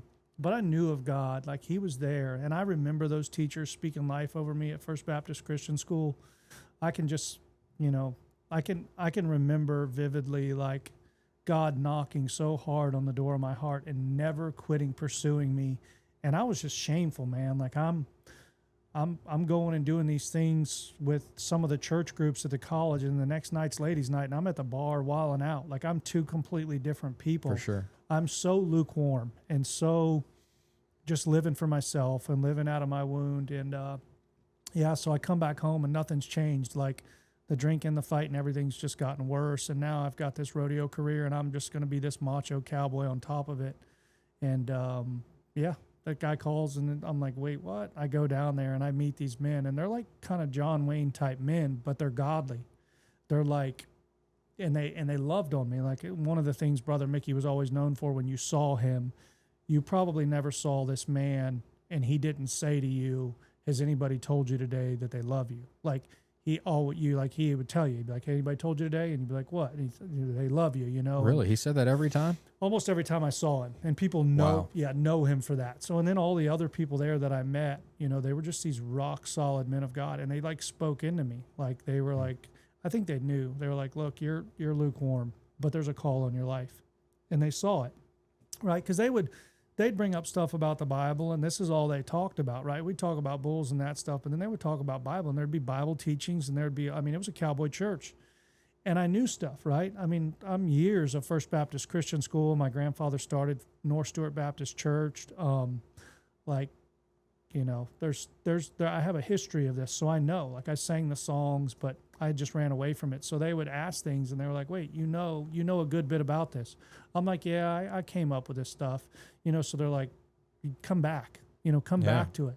Like, they were like, God has a call in your life. Like, God wants to use you. And I'm like, no, I don't think so. Like, I'm having a pretty good time. But ultimately, like, there was some decisions. There were some things that went on, some poor decisions, some altercations, stuff that I had got into that I really started realizing, like, you gotta change. Like, right, I had gotten some trouble in a pretty good fight one night, and God was like, you gotta stop. Like, you gotta stop wilding out. Meanwhile, I'm getting involved more and more with this cowboy church because it's advancing my rodeo career, but I can feel God calling me. And that was 07, I think, when I went there, 08 or 07 when I went there. And then it was just progressively, God just finally was like, look, surrender. Like, I'm a good father. Like, I know you feel like I abandoned you and I wasn't there, but, like, I was just preparing you for this ministry that I'm going to call you into, right? And I can remember in 09 when God gave me the vision, I had learned to journal from these men, like write down my prayer journal and just try to hear from God. And God, like, gave me this little logo brand thing for Fighting for Christ Ministries. And I'm like, what all is this about, Lord? And God specifically spoke to me. He said, listen, it's not about the lives you save behind those buck and shoot or in front of the buck and shoots as a bullfighter. It's about the lives you save behind them, like leading people to Christ. Like, this is what I want you to do. And I'm like, no way he could be possibly talking to me. Like, I've done too much bad stuff. Like, but then I just started experiencing grace from these people, these men around me. And they're like, listen, I know where you've been. I know what you're doing. I know what you did last week. I know you're not perfect, but God wants to use you. God uses imperfect people. Like, his disciples were a bunch of ragtag commercial fishermen probably with foul mouths and rough past. And there was all this stuff that, the Apostle Paul, he was Saul, he was persecuting, he was killing Christians in cold blood. And God says, I want to use this guy to advance the gospel. As a matter of fact, he's going to write more books of the New Testament than anybody. 100%. This cold-blooded killer. And these guys were speaking this into me going, and God's telling me this, like, I want to use you. Like, yes, I've given you this passion, and now I've given you this platform, and your career's like, it's taken off, but I want you to put me up on the platform and you glorify me. And me and my brother both got involved, and we finally surrendered our life. In 2009, we got ordained into the ministry together, which was just a complete and total miracle because, wow, our childhood was bumpy. We were supposed to be a statistic, honestly, and for God to restore us and redeem us was unbelievable, which my brother he stayed on the coast. We joke, he stayed on the coast and learned how to build sport fish boats and do everything on the water, that kind of stuff. And I went west and just chased this crazy cowboy dream. But God brought us back together, and we ministered there together, and it was a training ground for a long time. But yeah, that was like the turning point, was going there to this cowboy church to pursue a career for myself and glorify my name and build my name. And God says, no, I got something so much bigger for you. Like, yes, I'm still going to let you have this thing, and you can continue to fight bulls and rodeo and live this cowboy dream or whatever, but I want you to use it to share the gospel. And that's what I did. And I had a really, really good career of living for the Lord. Once I surrendered my life in 2008, and I really gave my life to him and got serious, it was like, of course, cancer happened in 2011 and some other little hurdles. Yeah, we'll touch on that. Yeah, but I think that was just, God taking me to some places to refine me and also to see, hey, do you really want this? Because I was serious. I described, like, I was, I had that warrior mentality. I had that mentality, that cowboy thing that we're born with. It's like, if I do something, I'm going all in. Like, I want to do it, for real. Yeah. Like, and which is the only way, really. right. It's the best way. It's the only way you should do it. So when I said, all right, God, like, I agree, you're going to put a call in my life. Like, I want to do this for real. Like, I don't want to just go, I just go to church on Sundays, or I'm just part of this little cowboy church thing, and I'm going to put, a cross on my stuff. Like, no, I want to see the real deal. Like, I want to see people raised from the dead. I want to see miracles happen. I want to see, like, the powerful stuff I read about in Acts. And God, I think God was like, all right, buckle up. Like, if you want to see that, like, I want to use you to that capacity. And if you want to truly advance the gospel and truly hold the line and be that disciplined of a follower, it's going to cost you. Like, it's going to cost you some stuff. But I was like, all right, sign me up. But you were in. Yeah. These men were like the real deal that I was around, praise God. And I just was like, all right, let's do it. Yeah, you want to emulate them. Yep. How old were you in 2008 when you made that decision? I want to say I was 22. Yeah, I was 22-ish. Born in 84. Still though, I mean, like, to go that far into it and say, I'm making a complete transition. I'm changing. It's still, you're a young man. Yeah. At 22. Yeah, I was pretty young. Like, I felt like, man, I had wasted so many years. But honestly, when I look back now, it was still pretty young that I came to the Lord. I wish it would have been. I wish it would have been a lot sooner that I surrendered my life. But yeah, it was. I praise God. The Lord didn't let me go too far. But it was like old Chris Ledoux says, it's not the years, it's the miles. I had some really hard miles of just disobedience. That I don't glorify, but no doubt that God kept me through those and knocked on the door of my heart. And as hard-headed as I was at 22, that He, allowed me to surrender. It's just unbelievable. Yeah, no, it's an amazing thing. Yep. So how about after this transition, when you're at G Ranch, you're still fighting bulls, and like the cancer diagnosis, if you want to kind of go into what that whole process was like. Yeah, so I'm trying to get surrendered. And it was a process, because I had to, the Lord asked me to give up some different things. All right, you're not going to drink. You're going to have to give up this snuff. You're going to have to give up these things, It doesn't happen overnight. Right. It was a process, and then you're not going to be chasing these women, all these things, and, yeah, it was a process. But once the Lord got a hold of me, like things are going pretty good. My career is really, really climbing. You were busy. Yeah, I was getting really, really busy. I was fighting bulls all over. We're bucking bulls all the time, but I'm gone, almost every weekend. I'm taking off to, try to get the signatures to get my PBR card, because that's all I was focused on was bull riding and freestyle and stuff like that. Of course, then that's when my wife now, she had started coming to church there. Met her, but I was at the time was like, listen, I'm just learning how to be a man of God. Like, I don't want a relationship. I think actually when she came to the church, she had come with a boyfriend at the time, and she was like seeking the Lord. We knew each other from high school, but kind of disconnected. Comes back there, and she's like at her own turning point in her life, trying to come back to the Lord. So I'm like, I'm just learning on, don't pay attention. And I didn't, and I was just focused on being discipled by these men, learning how to be a godly man, learning how to be a godly, husband, if that's what the Lord's going to have for me. And then just fighting bulls and rodeoing and doing that thing. And yeah, so we ended up, I was like, all right, God told me, he's like, you're mature enough now. Like, you can handle having a woman and not being a knucklehead, and so he did. We got married in 2010, and then things were going good. And then, of course, the Lord, I'm like, yeah, Lord, give me more. Let's do more. But right at that point, though, like, are you still living at your dad's place? Or no, you were living elsewhere? Because I was going to say, what kind of opposition did you face from, like, some of your buddies, from your dad? Yes. Like, what kind of environment were you dealing with, where you're getting, good people pouring into you, and then at home that's maybe directionless, and then some people you're hanging out with are still struggling? So what was the mix of those two environments like? Yeah, so right before, like, I had living with my dad, I actually went and lived with some other people because we were butting heads, but that was before I surrendered my life to the Lord. Once I had got back surrendered, I had my own place then. I had lived with another family, and of course that was Peacock and those guys, and they were doing all kinds of the Cowboy stuff during the week, so I was just all on board that. Yeah. I'm day working, trying to learn all the Cowboy stuff as much as I can, of course fighting bulls every weekend pretty much. But yeah, then once I had surrendered my life to the Lord, I had my own place then. And then that's when me and Tori met. And then, of course, as soon as we got married, we decided to get another place. And then once we got married, then move in together. But, yeah, the transition with some of the friends, that was hard.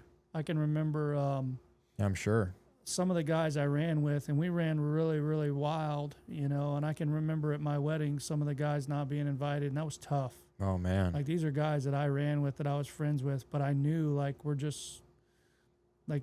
going two different directions now, right? And that's always hard, because now, oh, you're a hypocrite, you're a Bible thumper, oh, now you're judging me, and it's like, no, it's not like that. Like, I love you, I just can't be around that. I can't do the old things we're doing. I can't hang out at the old places we were doing, because I'll fall.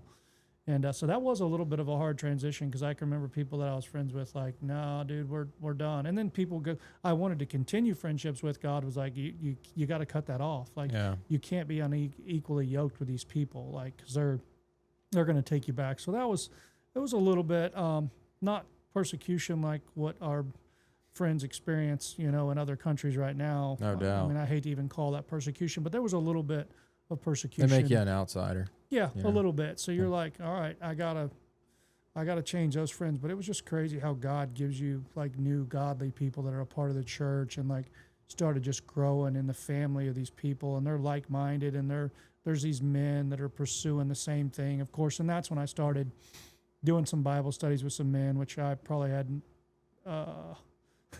no business teaching or preaching anything at that point, but I was like, listen, I got this book, let's open it up and let's just study together. And like, we all kind of want to go the same direction.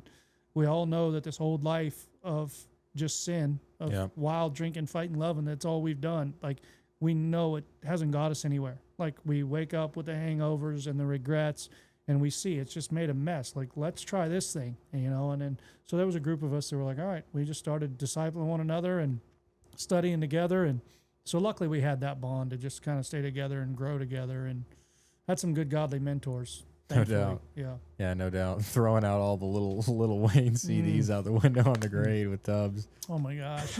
I'll never forget how mad he was at me, man. We're like going down the road, and I just reach up in the visor. Of course, kids nowadays have no idea what I'm talking about, that you had these visors full of CDs. But yeah, I was like, dude, I remember God's like, you can't listen to this stuff anymore. Like those old school CDs. I mean, that old Keith Whitley and Gary Stewart, and then of course a lot of the hip hop, which I grew up, you know, of course you remember E. Stewart. I love some hip hop. But God's like, yeah, I was weird. I was like a hybrid cowboy. I still am, like, because I still love music with a beat. I don't listen to secular hip hop, but I still love Bizzle and Christian get rap. crunk on some Bizzle. Oh, I love Christian rap, and you know, I love something to have a beat to it. But No so doubt. yeah, I was kind of a hybrid. But yeah, I reached up there and I started throwing the CDs out the window, man. And he was like, "Bro, what are you doing?" I almost wrecked the truck. But I'm like, "Dude, we got to go." Like Jesus says, if your right arm causes you to sin, cut it off. Yeah. I'm like, we got to cut our arm off. Like this thing keeps pulling us back, right? Like we're going to church, but then we put this CD in and it's just bumping this other stuff that is not glorifying, No right? doubt. The old country music was doing the same thing. Like every night ends the same, an empty glass at a bar, pouring whiskey on a heart that's on fire. Like, dude, I can't listen to that because that's where I'm going. Like Yeah. I'm going back to that bonfire, and we're, you know, so yeah, It drags you back. I had to make some radical changes, and yeah. 714 gained a So- sweet little Wayne album. Yeah. I was like, Lord, like I know that I'm littering right now, but just forgive this. I'm just trying to be obedient, you know. Yeah, I But think he forgave you for that one. I think he did for Littering that and one. all. Yeah, littering and all. But yeah, he had to make some drastic changes, and but that's, you know, that's why Jesus says you better consider the cost. If you want to do this, consider the cost. This is not all roses and glory. Of course, you know, coming to the part where I get diagnosed with cancer, I really started understanding that, like, if you want to truly be a disciple and you want to be a disciplined follower, it's going to cost you. Like, Yeah. you're going to be tried. Like, you're going to be afflicted, right, for his glory. And boy, we learned a little bit of that. No doubt. Yeah, no doubt. So what happened, though, with the cancer diagnosis? What led up to it? Yeah, so hard-headed, being the typical man that I am, I went with pain for probably 2 years. You know, I'm day working, building fence, doing all the ranch stuff, fighting bulls, rodeoing. Of course, I'm breaking colts and, you know, doing everything with the horse scene now. I had been day working quite a bit and, you know, breaking horses, just everything that entailed in the cowboy lifestyle. And so I figured, man, this pain that I'm feeling in my lower back, that's got to be what that is. And of course, in typical fashion of a man, we just tough it out. I look back now and I'm like, dude, if I could go back and realize how much pain I was in and all the signs, like I should have went to the doctor long before. But yeah, I'm married. So what happened, though, with the pain? What happened with the symptoms? Like, what exactly were you experiencing? So, and I remember it was like Labor Day. That's the one coming up September, right? Yeah.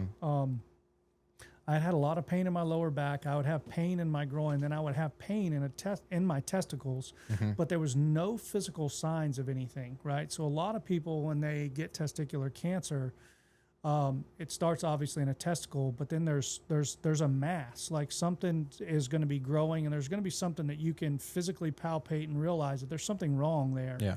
And crazy enough, I didn't have any of that. Like I had a cancerous tumor in my right testicle, but it never grew to any size. It just was there. So physically, I couldn't tell anything was wrong there as far as a physical change, but I had pain in my lower back. Well, I'm like, there was one of the guys at church, like he had a bad vertebrae, right? And he talked about how he had all this pain radiating through his groin or whatever. And I'm like, oh yeah, that's what I feel all the time. So that's just what I chalked it up as. I'm dealing with something going on with my back. It was all the time? It was all the time. Like, and Really? it was significantly worse. Like if I lifted up a big heavy brace post, literally for a week, I would be down like on the couch in pain. Like I would get up and Oh like my try to go gosh. do my normal routine, but it was excruciating. And and then Wow. it started radiating to my stomach. So I'm like, oh, well now I've got tumors in my, or not tumors, but I've got like ulcers or something like that, right? Never thinking cancer. And this rolls on for literally, we're almost at 2 years. Back pain, it started getting significant after a year. Then the stomach pain goes on. Like I'm eating Tums and drinking this stuff because I got this stomach pain. But if I lift something, if I do anything, bend over wrong, like my back hurts so bad. And the pain's radiating down into my groin. But again, like there's no big mass, right? Because if I would have had a testicle that just blown up really big, I probably I would have been to the doctor checking that out. For sure. I would have been like, all right, something's going on. But I didn't have any physical thing like that. The tumors were literally growing on the inside, but not getting bigger down there. So what happened was it spread up into my lymph nodes, and I'll explain a little bit more of that. But yeah, my wife just kind of went along with it and was like, man, you're just kind of in pain an awful lot. I'm like, yeah, it's just part of the lifestyle. Like horses are bucking me off. Bulls are hooking the crap out of me all the time. Like I'm getting broke up all the time. And that's just part of it. And then one day it was like 5 o'clock in the morning. It was like Labor Day weekend, I think it was. And I was out in the living room in the fetal position on the floor, and she came out and she was like, this isn't normal. Like, we're going to the hospital. And I was like, let's go. I couldn't take anymore. The pain was so bad. Like, it was crazy. I remember one time, actually at the cow pens down at Eddie Pinero's, right down the road from here. Mm-hmm. And I remember the pain was really bad one day working, but I also remember getting really, really dizzy. And it was hot. It was probably July. And I'm like, it's probably just part of it. But I'm like, man, I don't know why I'm really dizzy. And I think my lymphatic system was trying to tell me something was going on, but I didn't realize it. And that was just before all this. But yeah, when we get to the hospital, we go to the emergency room, of course, and because the pain's so bad, and they miss it completely. Really? I told them I had excruciating pain, lower back, got pain in my abdomen, like something's going on here. And they're like, oh, well, let's do some scans. Sounds like you might be living with a cracked vertebrae. And I'm like, oh, yeah, of course. I probably am, like what I do.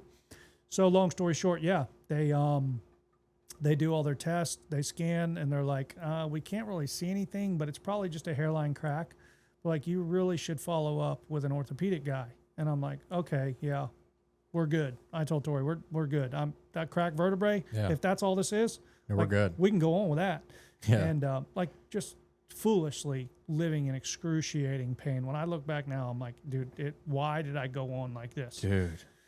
Like 11 out of 10 pain. Yeah. Oh, yeah. But you just tough it out, right? That's what cowboys do. You just tough it out. And so we finally make an appointment for like a month later. And she's like, listen, thank God for her. She's like, we're going to follow up. Like, let's just check this out. Because God forbid this thing breaks all the way if it is a cracked vertebrae and, it hits your spine. Yeah. Let's go check this out. So, of course, I go to South Florida Orthopedic. They do MRIs, and they come back in, and they're like, your spine is actually in really good shape. Considering the life you live and the things you do and what you do for a living, your spine's in really good shape. And, of course, I'm like, uh-oh, what does that mean? And, of course, she's like kind of almost in a panic at this point. And he's like, but I see some swollen lymph nodes in your abdomen that are pushing against your nerves of your spine. And I'm like, well, what does that mean? Why do I have swollen lymph nodes? Could this be from trauma? He's like, yeah, it could be from trauma. It could be from you had a bad infection in your body, some kind of virus, and your lymphatic system is just fighting this off. Honestly, I think he knew, but he wasn't the one to tell me that I had cancer. So he's like, but he was very adamant. He's like, but I want you to follow up with a general surgeon. He's like, you need to look at why these lymph nodes are swollen. And I'm like, okay, of course, she's starting to get really scared and panicked now. And so she made sure we're following up with a general surgeon. And I'll never forget at Martin Memorial Hospital walking in, Dr. Matthew Peebles was his name. And as soon as I sat down, he walks up to me and he's like, tell me your symptoms again. He's like, you have any night sweats? I'm like, yeah, I do. I do sweat at night. He's like, and you got these swollen lymph nodes. And he walks up and he feels my neck, and another lymph node up here is swollen. And he feels it, and he's like, He's like, all right, sit down. I'm like, oh boy.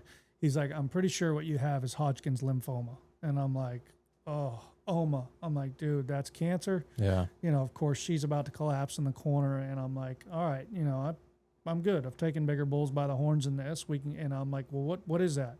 He's like, it's typical young men your age, but he was so positive. I'll never forget. He's like, dude, we have really good chemotherapy. We have really good treatments for this. Like, we'll beat it.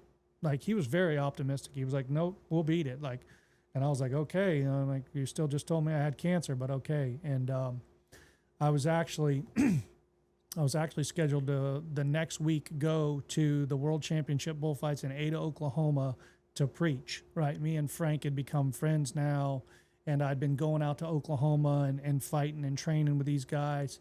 And he said, listen, I want you to come to the World Championship bullfights. I want you to do a church service. And I was like, absolutely. Well, now I get this diagnosis.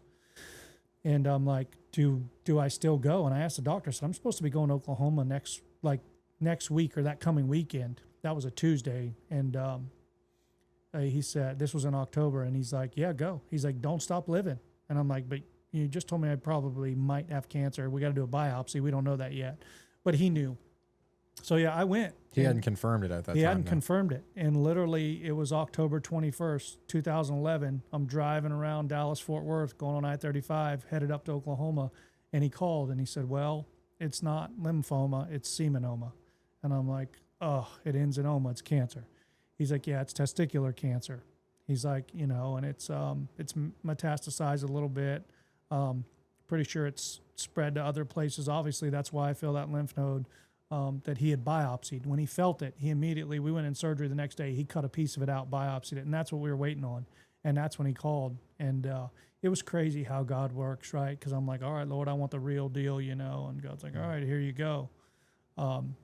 But I was like, all right, God, you're going to heal this. But it was just so crazy, just the grace of God, because I'm on my way to something. One of the things that I'm most passionate about in the world, bullfights and preaching the gospel. And he calls me going around the highway, and like, I just have this weird peace. Like, the doctor just told me I have cancer. Like, turn the car around. Let's go home. I can't preach now. And God's like, no, you're going to go preach, go share the gospel. Don't stop. Do exactly what just what you were doing. And wow. So I'm surrounded by like these people that I love, my heroes. It's crazy. Like, I just watched a video my buddy put on Facebook of the 2011 bullfights, and Nathan Harp, I believe he won it, him or Chuck won it that year. But yeah, I'm surrounded by the people I love. One of my mentors and my heroes, Frank Newsom, all these other guys that are my friends in pro rodeo now. And I'm at the World Championship bullfights in Ada, Oklahoma, which is like the Super Bowl for freestyle bullfighting. Oh, really? And I'm getting to watch. It's like the Mecca. Yeah, it's the Mecca of it. And I'm getting to watch it, and I've got a front row seat. I'm literally sitting with Clyde and Elsie Frost, Lane Frost's parents. Wow. You were sitting next to them? Yeah, I'm sitting front row with them at the bullfights, right? Dude. With Clyde and Elsie. I had met them going out to a bullfighting school, stayed at their place. And, you stayed at their place? Yeah, because the bullfighting school was in Lane, Oklahoma. At their place, they hosted it. Wow. One of the ones I went back later to instruct with Frank, which is a whole nother crazy story, that he saw fit that I was a good enough bullfighter to come help and be a part of his teaching staff now. So yeah, it's at their place. Well, now I'm sitting on the front row with them after I get done doing a church service with Clyde and Elsie Frost, who are just icons in the rodeo world. No doubt. And they're the most gracious, loving, godly people. It's unbelievable. So God is just immensely pouring his love out on me, right? Well, Rex Dunn hosts this bullfight. Rex Dunn's, he's one of the pioneers before Frank Newsom, and he's still alive. Well, at this time, he's battling cancer, and not a whole lot of people know it. I think he died. Maybe they did know it, actually, at this point. Well, I get to meet Rex Dunn, the guy that's putting on the bullfight, who was, prior to Frank, was one of the greatest that ever put on cleats. Like, this guy was... He was unbelievable. He was the benchmark, right? So I get to meet this man. Wow. Shake his hand. He's battling cancer. I'm just get diagnosed with it, right? But everything that's going on, God is just enveloping me in grace. Like, dude, don't even think about the diagnosis. Like, you're literally sitting here front row with Clyde and Elsie, and literally Nathan wins the first round, and he walks up, gives me the plaque. I still have 2 of these plaques. He gives me the round win plaque from Ada, Oklahoma, the world champion bullfights, says, this is for you. Well, Chuck Swisher next, another guy that's won the bullfights before, been a world champion. He literally looks at me. I'm sitting here on the front row, And they know this diagnosis. They know I just got told I got cancer, right? So they're obviously just being overwhelmingly loving and sympathetic. But he looks at me. He's like, this one's for you. And this is the next round, right? Nathan's just won the round. Give me his plaque for winning it. He looks over at me and he goes, this is for you. And I mean, he just burns this bull down and tears this bull up like one of Rex's bulls. And it was just poetry in motion watching this, right? One of the things I'm the most passionate about in watching this and seeing this, it's just unbelievable. And he walks up, hands me his plaque. He wins the round, right, at the World Championship bullfights, and gives it, and just loving on me, right?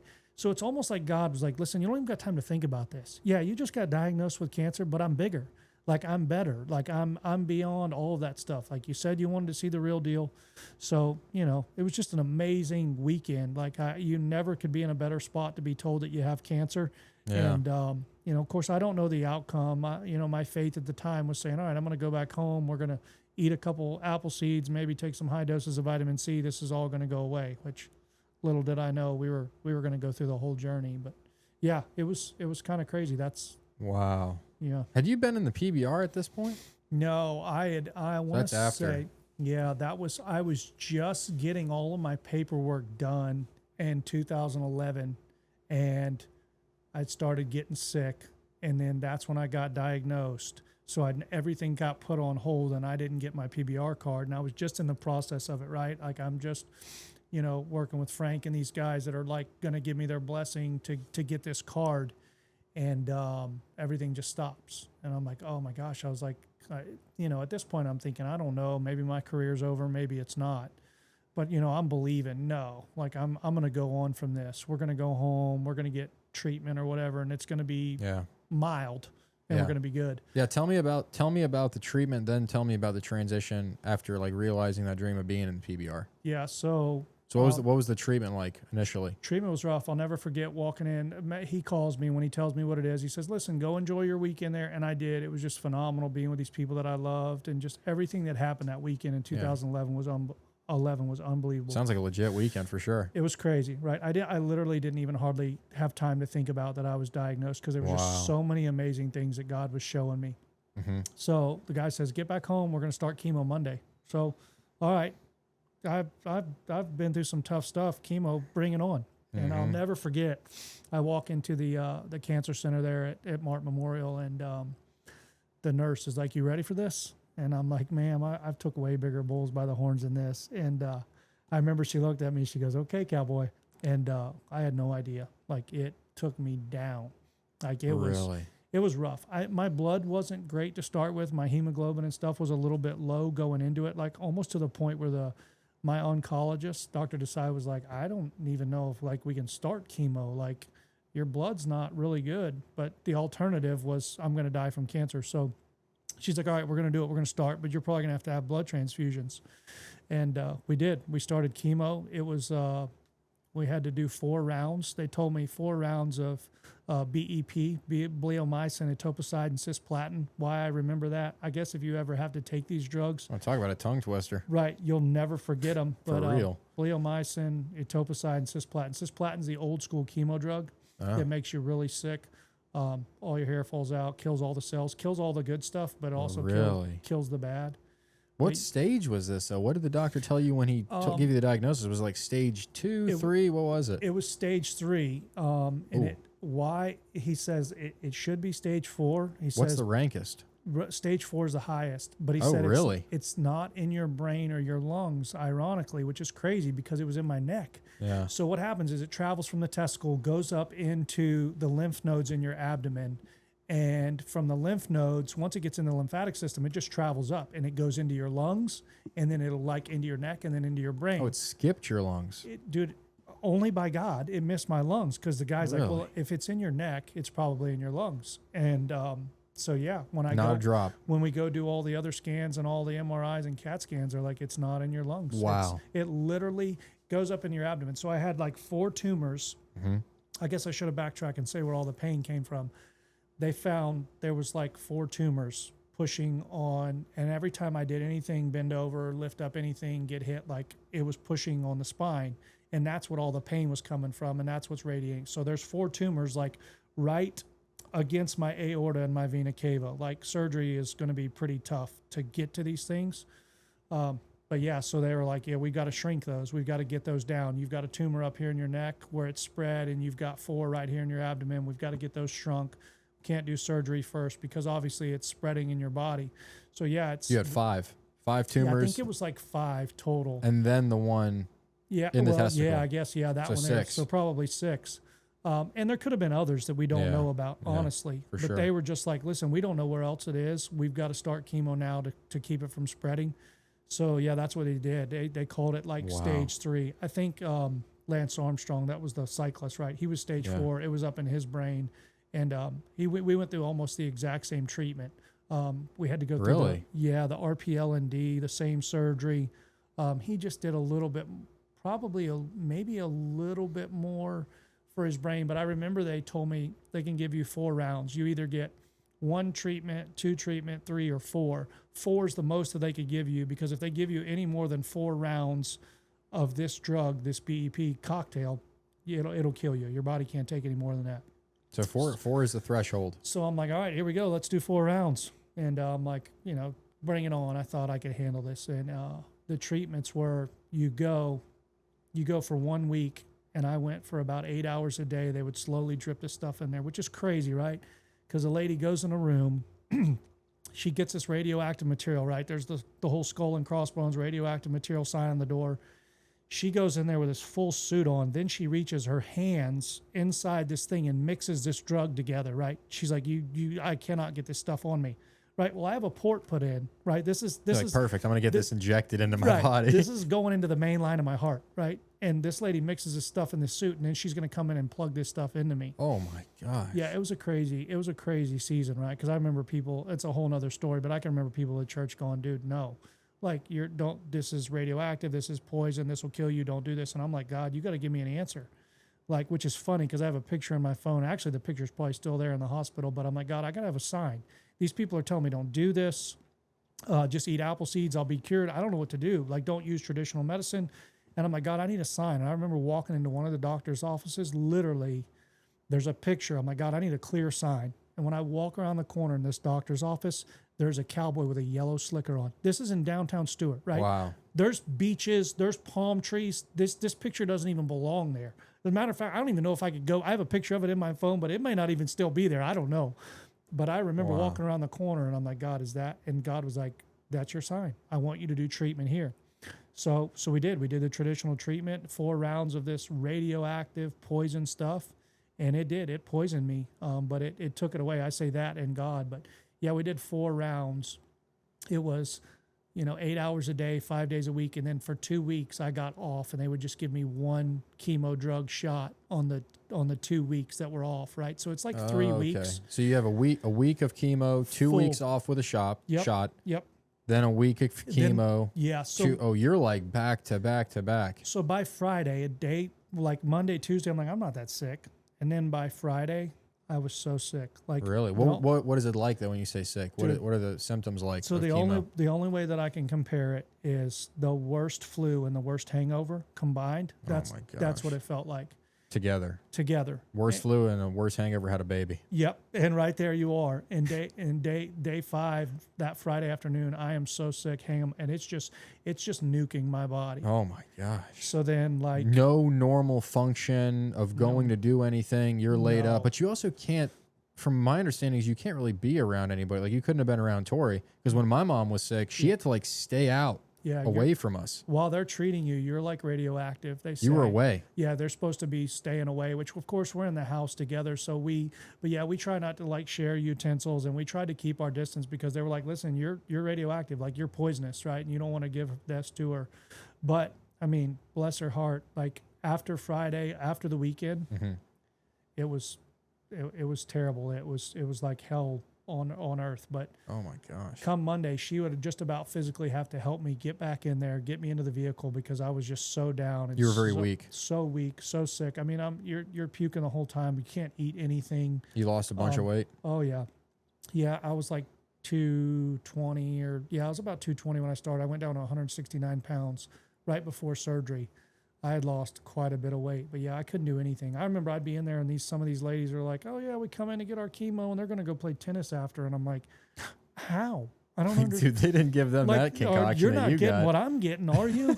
Right? But yeah, obviously the younger you are, the more that they can give you. And For some sure. of these people are just on like a maintenance dosage or whatever. But yeah, they were like, she's like, "Yeah, no, we're gonna knock the cancer out, but it's gonna kill almost everything in you." Dude, they brought the 5-star general in for you. Yeah, they do. Like they literally, what I say is they have it measured out to the exact dosage, and 1 more milligram, you're dead.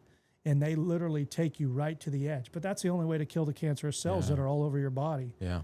So yeah, that's what we did. Obviously, rodeo's done. Like I can't do anything. I can't hardly work, which was a whole crazy thing because like it was a season of God saying, "Listen, you have to completely trust me and rely on you." I couldn't carry. I'd watch my wife carry a bag of horse feed, and I wanted to so bad try to get it and help her, and I couldn't. I Physically couldn't. I couldn't do it. Because you at that time, you just physically could not work. Nope, at all. Could not work. And thankfully, the people that we're renting a place from right after we get married, they're just good God-fearing people, and they're like, "Listen, you know, they cut our rent down to just like a couple $100, you know, Wow. so Tori could make that." But yeah, like I couldn't do anything, and So there's a lot of provision though. yeah, oh that my happened there, gosh, yeah. so much provision. I can remember, you know, when I was first diagnosed, before the treatment even started, seeing Brother Mickey Evans was one of the guy that I said, you know, always asked if somebody loved us, you know, and this guy's a spiritual giant, right? So I see him right after I'm diagnosed, and I'm like, you know, yes, like he's gonna pray over me, he's gonna anoint me with oil, like he's gonna tell me this is gone, like this is on the way out, and he didn't. And he goes, "Stephen," he said, "this is going to take you to a place spiritually that you never would have got to any other way but by this." And I was like, whoa. Like, because when this man said something, you stored it. Like, you took it because it was from God. It was right from God. And I was like, well, that's not exactly what I wanted to hear, but I'm going to try to believe that, right? Yeah. And it wasn't until months later months after I had got on the other side of cancer that I could praise God for it and really, truly appreciate it. But at the time, I was like, yeah, no, I'm not thankful for this. No this doubt. is rough. But I do remember God was faithful. He kept telling me, I almost audibly would hear, "Don't fear it. Don't fear it. Don't fear it." And I'm like, "God, but it's cancer. Don't fear it." All right. So I really never feared it the whole time. I never knew how bad it was going to get either. Like chemo was rough. You know, you go those 2 weeks, and at the end of that 2 weeks, like you're starting to just barely feel good enough that you want to go eat somewhere that you like and just get some mashed potatoes.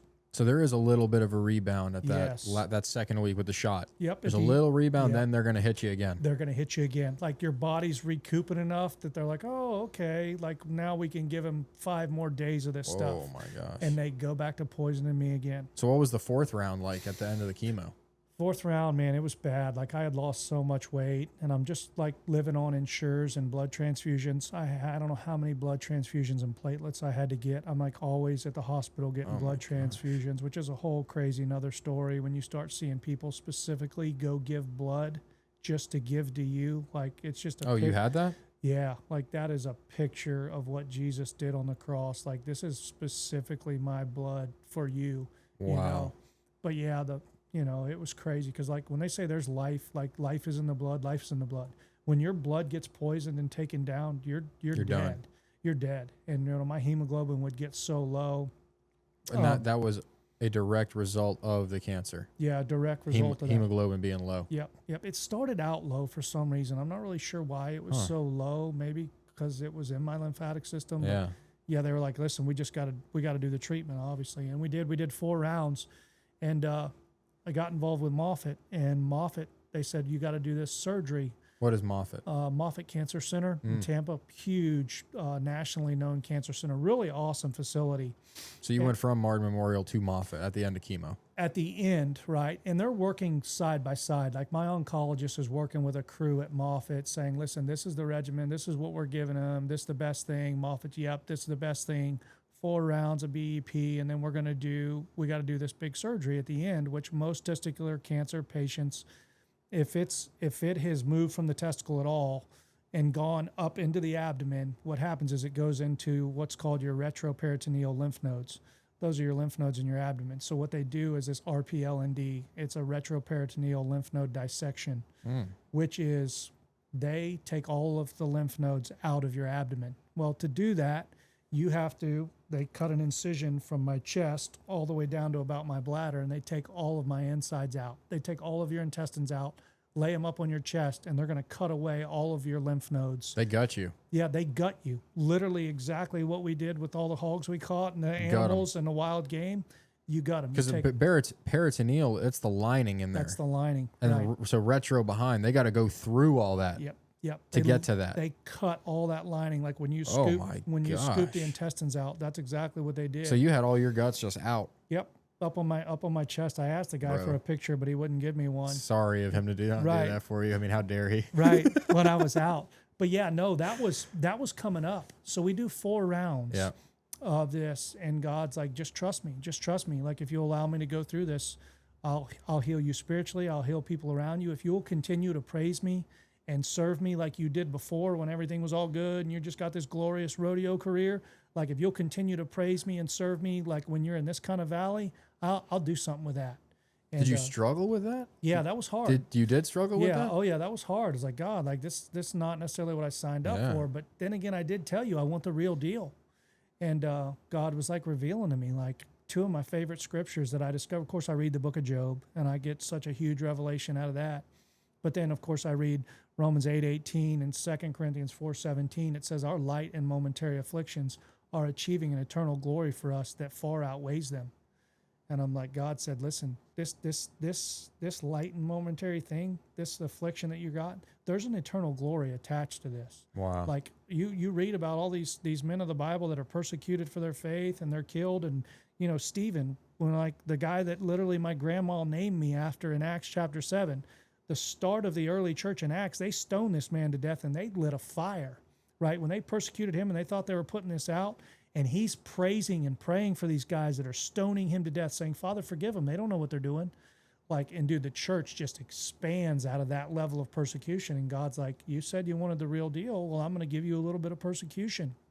Of course, I remember at the end of it asking God, like, God, I'm not even mad. This was months after. I said, God, I'm not even mad anymore. Like I was frustrated. I thought I knew how to run the universe better. I thought it was a stupid idea for you to put me through chemo and major surgery. Yeah. But like, I'm over that. I'm praising you. Like, thank you. Like, but God, why? And I'll never forget, God said some of the sickest people in the world are cancer patients, and now you can relate. Any other questions? And I'm like, no, sir. You just keep running the universe. I'll just stay over here, surrender. I'll stay in my lane. But yeah, going back the 4 rounds, you know, they told me that was the most I could give, and we're scheduled to go to Moffitt to do this surgery in a couple months. Mm-hmm. And I'm starting to get better, right? Because they can't put you under this major surgery coming straight off of chemo because your body's about dead. And I remember where they cut this tumor out of my neck, where they biopsied it. Mm-hmm. There's a scar right there, right? And we're 2 months away from surgery or whatever. We're healing up from chemo, and I keep feeling this bump in my neck. And I'm like, Tori, did you see that? And it looks like a BB.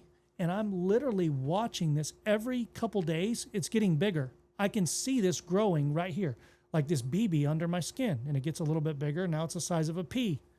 And I'm like, this is weird. Is this scar tissue? So I go to my oncologist and I'm like, Dr. Desai, like, what is this? This there's no way this is cancer growing back, right? Like, because there's this bump. She's like, let me feel that. She's like, I think it's probably just scar tissue. She's like, but let's just check your blood. Let's check your tumor markers, right? Because that's how they can tell.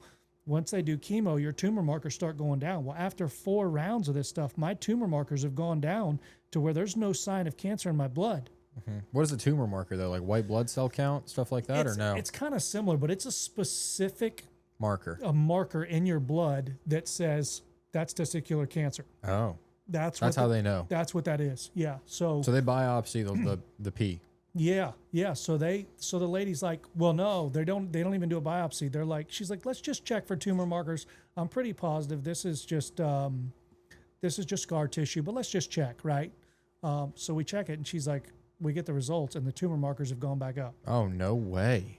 Which means cancer's growing in my body again. Oh my gosh! After all that. So well, this is after the surgery, though. Well, no, I'm okay. supposed to be headed to surgery, right? Okay, well, this is after the 4 rounds that they tell me. This 4 rounds is all you can do. Yeah. You can't do anymore. So now this mortality, this is just hit me like. This could be it. This could be it. Because all along I'm like, yeah, they're treating this thing. I think we're, I'm hanging on to this hope. Like, yeah, this is rough, but I'm going to come out of this. I'm pretty sick, but I'm going to come out of it. Well, now all of a sudden these tumor markers come out, and she goes, and I see the look on her face, and she's like, oof. She's like, it's growing back. Like, we were not expecting that. Like, this was done. Cancer's out of your body. We're just going to do this surgery just as a cleanup, right? Because just in case it ever tried to come back in one of those lymph nodes, we're getting all of them out of your abdomen. You're not going to have them no more. Well, now after 4 rounds, the most they tell me, give me, it's growing back. And I'm like, now what? And I remember God going like, yeah. And I had been preaching, right? Mm-hmm. And I'm like, God, like I tell people like, be ready to meet you. Like, am I truly? And I really had to look at like, God, are we good? Like, am I ready if I had to come meet you? Because I don't know that they're going to beat this now. Like, they told me this is all they could do. Well, the staff got together, Moffitt got together with them, and they changed 2 of the chemo drugs. They continue with the cisplatin, which I was like, oh, that sucks, because that's the rank one. That's the one that's going to make me really sick. But they swapped 2 of the drugs, and they said, we're going to do 2 more rounds. And I'm like, oh, literally 6 rounds now, because we're 6 months. No way. 7 months into this thing or whatever. And they approved 2 more rounds. They approved 2 more rounds, and they're like, all we know to do is to swap 2 more drugs, and maybe those other 2 drugs will clash with it and stop it, right? Because they will Hail Mary in it. Yeah, because, cancer, sometimes they stop it, unfortunately, Yeah. Sometimes they can stop it, sometimes they can't. No, for sure. And all of a sudden it's coming back, and I was like, this is like a last-ditch effort, and they do 2 more rounds, and I go back through the hell I never thought I was going to go back through. Gosh. And it stopped it. The tumor markers went back down, and they stayed level, and I came back up. I got strong enough, and we went to Moffitt, which I thought, all right, nothing could be worse than the chemo.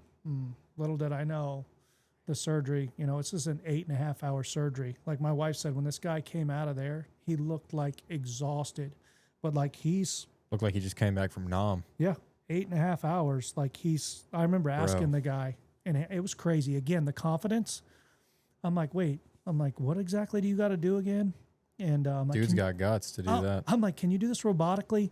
He's like, you can't, a robot can't do this. He's like, where I've got to go. He said, there's 2 of these tumors are sitting right touching your aorta. He's like, if I nick that, you're done. A robot nicks that, you're dead. You bleed out right there. There's no stopping it. So this dude had your life on the line. Straight up. But this dude acted like me or you were going to catch a cow. Yeah, he loved it. I'm like, the dude's probably got his music on in there. He's just like, dude, he's telling me about this, and I'm like, oh my gosh.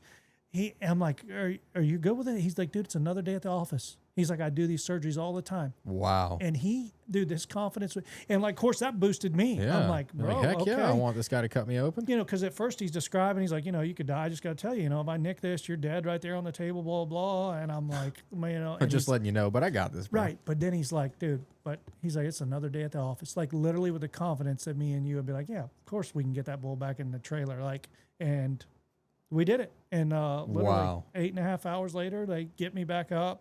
He did it. Yeah, of course, they cut a lot of nerves that, didn't really know what they affected, different things with... They had to get to where they were going? Yeah, affected fertility, affected a lot of things, a lot of nerve damage, a lot of different things went on, and I was like, basically had to get me back up and, get me using my legs again and like kind of, Kind of like stage 1 again, like figuring this out. And I was like, I don't know that rodeo's ever coming back. Yeah. Like, I'm not sure bullfighting's ever coming back, but of course I can still hear God saying, listen, no, I'm going to use this again. Like, I told you that we're going to save lives behind the buck and shoots. Like, I'm just building that even bigger. Yeah. And, so what did the recovery look like though from the surgery? Oh, like you had a big scar down your chest, obviously. Huge scar, couldn't lift anything. And of course, when they split you open and cut your core, all your strength comes from your core. Mm-hmm. Everything's gone. I'm weaker than from chemo knocking me down now. Like, I can't do anything for months. Your core is just smoked. It's smoked, and I can't do anything. And I literally have to start building back strength, and I've got this weird nerve damage in the top of my legs. I've got to where I can't really feel the balls of my feet, which is crazy. A lot of people don't know that when I came back, which the Lord did give me the ability to come back and fight bulls, but it was a little harder coming back because I didn't have feeling in the balls of my feet. So balance was tricky. Wow. Just from a lot of the nerves that they cut. In both feet? Yeah, and then some of the nerve damage from the neuropathy from the chemo itself. Mm-hmm. But yeah, it was several months of just slowly trying to come back. Yeah, and that was 2012 was the surgery, and then towards the end of it, I started asking some guys at the high school rodeo. Of course, the high school rodeo asked me if I'd come there and start doing some church services, and I'm like, you know what, I will. I'll come back and do some. Or actually, they were asking me to fight bulls, and they knew I had done some church services, and I said, well, I'll do that. I'll help with the team fighting bulls, you know, but I want to be able to do church services. And so that's kind of how the ministry really started growing, of doing more services at rodeos and different things. But yeah, started easing back into the high school rodeos and working along with guys. And then all of a sudden the Lord started strengthening it back up. And so you were back to fighting bulls then? Yeah. And I started getting back. This was a couple months later, but then all of a sudden, yeah, to the end of 2000, I think it was coming into 2013. Like they were like, yeah, we're going to approve your PBR card. And I got, wow. Yeah, I worked a PBR in 2013. And what is the process of approving a PBR card? How did, like, if somebody wanted to go into the PBR, how do you get your card? It's changed a lot now, and it's changed for the better. So if a guy wants to get, it's so awesome now, because if a guy wants to get a PBR card now, instead of like getting like a letter of recommendation, you had to have letters of recommendation from certain people. Like Frank Newsom was one of the ones at the time. And now you have to like go to Fort Worth in front of him and work a whole bull ride, and with him sitting like on the front row of him evaluating you, saying, yes, you did good enough on every bull. But back then I kind of knew him, right? And I had started helping with getting on the team of instructors. So he knew he had watched me. He knew you were capable. And I did have to do that letter like of recommendation at the time, but he knew I was capable. So he signed off and said, yeah. And that's how I got my PBR card then. What was your first PBR event? I think it was a little small one in Fort Pierce. Really? Yeah, in Fort Pierce. They used to do like a little touring pro there. See, what were the tiers of it though? What were the tiers of the PBR? Because there was like was it a built Ford Tough? Like the NFL? Yeah, that was like the highest level. So you had like the touring pro, and then they had like the velocity. And then they had like, you know, the built Ford Tough, the cup deals, which it's called something different now. But yeah, that's kind of the highest level. But you kind of got on a list back in the day, and there was like a B list and A list of guys that were, you know, capable of go work in some of the bigger events, and only by the grace of God, you know, going out there and working with these guys over the summers and just really trying to work my butt off to fight bulls before cancer and even after. I got put on that list of the guys that could work some of the bigger rodeos, which was awesome. And then of course we did that for a while, and then I was like, you know what? I think it was like 2014. I was getting healthy and feeling good. I'm like, I want to do the rodeo scene. Like I'd love the bull ridings, but I'm like, yeah, you know, I got friends that are over in the rodeo world. So then of course I applied to get that card, which that was a pretty hard process to do that, which luckily I had to get the PRCA card. Yeah, to get the pro rodeo card, you know. But what was the like scene on the PBR deal? Like you actually got onto the built Ford Tough deals? No, I was not. I was in the tier right below that, right? Wow. I was actually going to go work some of those deals. And I think if I would have been out west and exposed myself more out there with those guys and stayed out there more, because there was one event where Frank had actually got hurt, and the guy called and he said, hey, we got this. And it was one of the bigger televised events. And I'm sitting there and I kind of know what the phone call's about. I'm at Frank's house when the guy calls.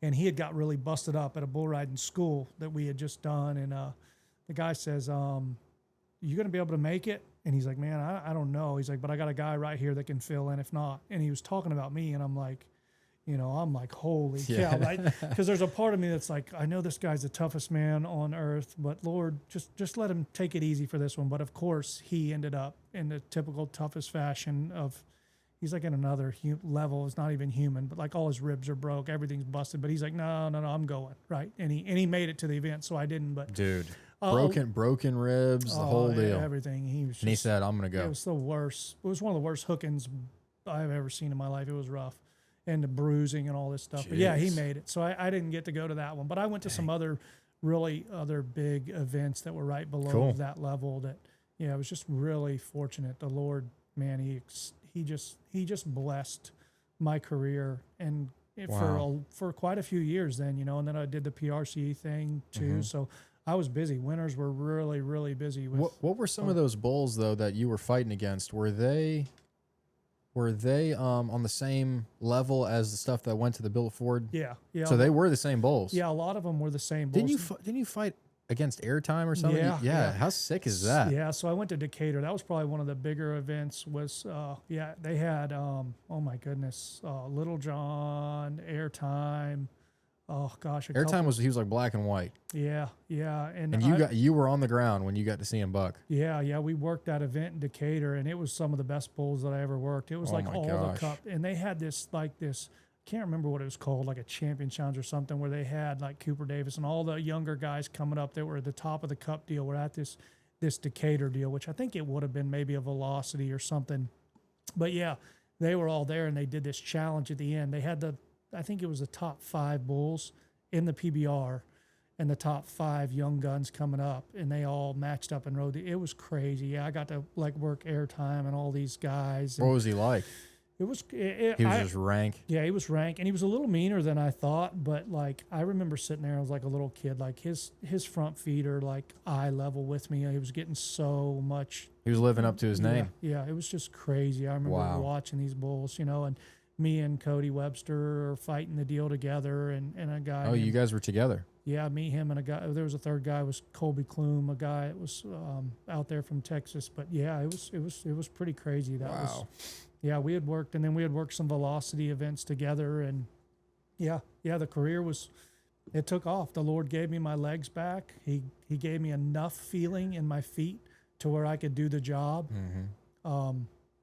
I had already had one knee redone, and we ended up tearing up another one in 2016. But yeah, we came back and had a couple good years of a really crazy career. But I literally got to travel all over the country, sharing the gospel through that. Like we go into locker rooms, I could do church services, And you did? Yeah, and I did. And that was at the event too, or no, the event was kind of a different deal? No, usually at the locker room at the event, like not, but yeah, we just get to share, share the gospel with fans.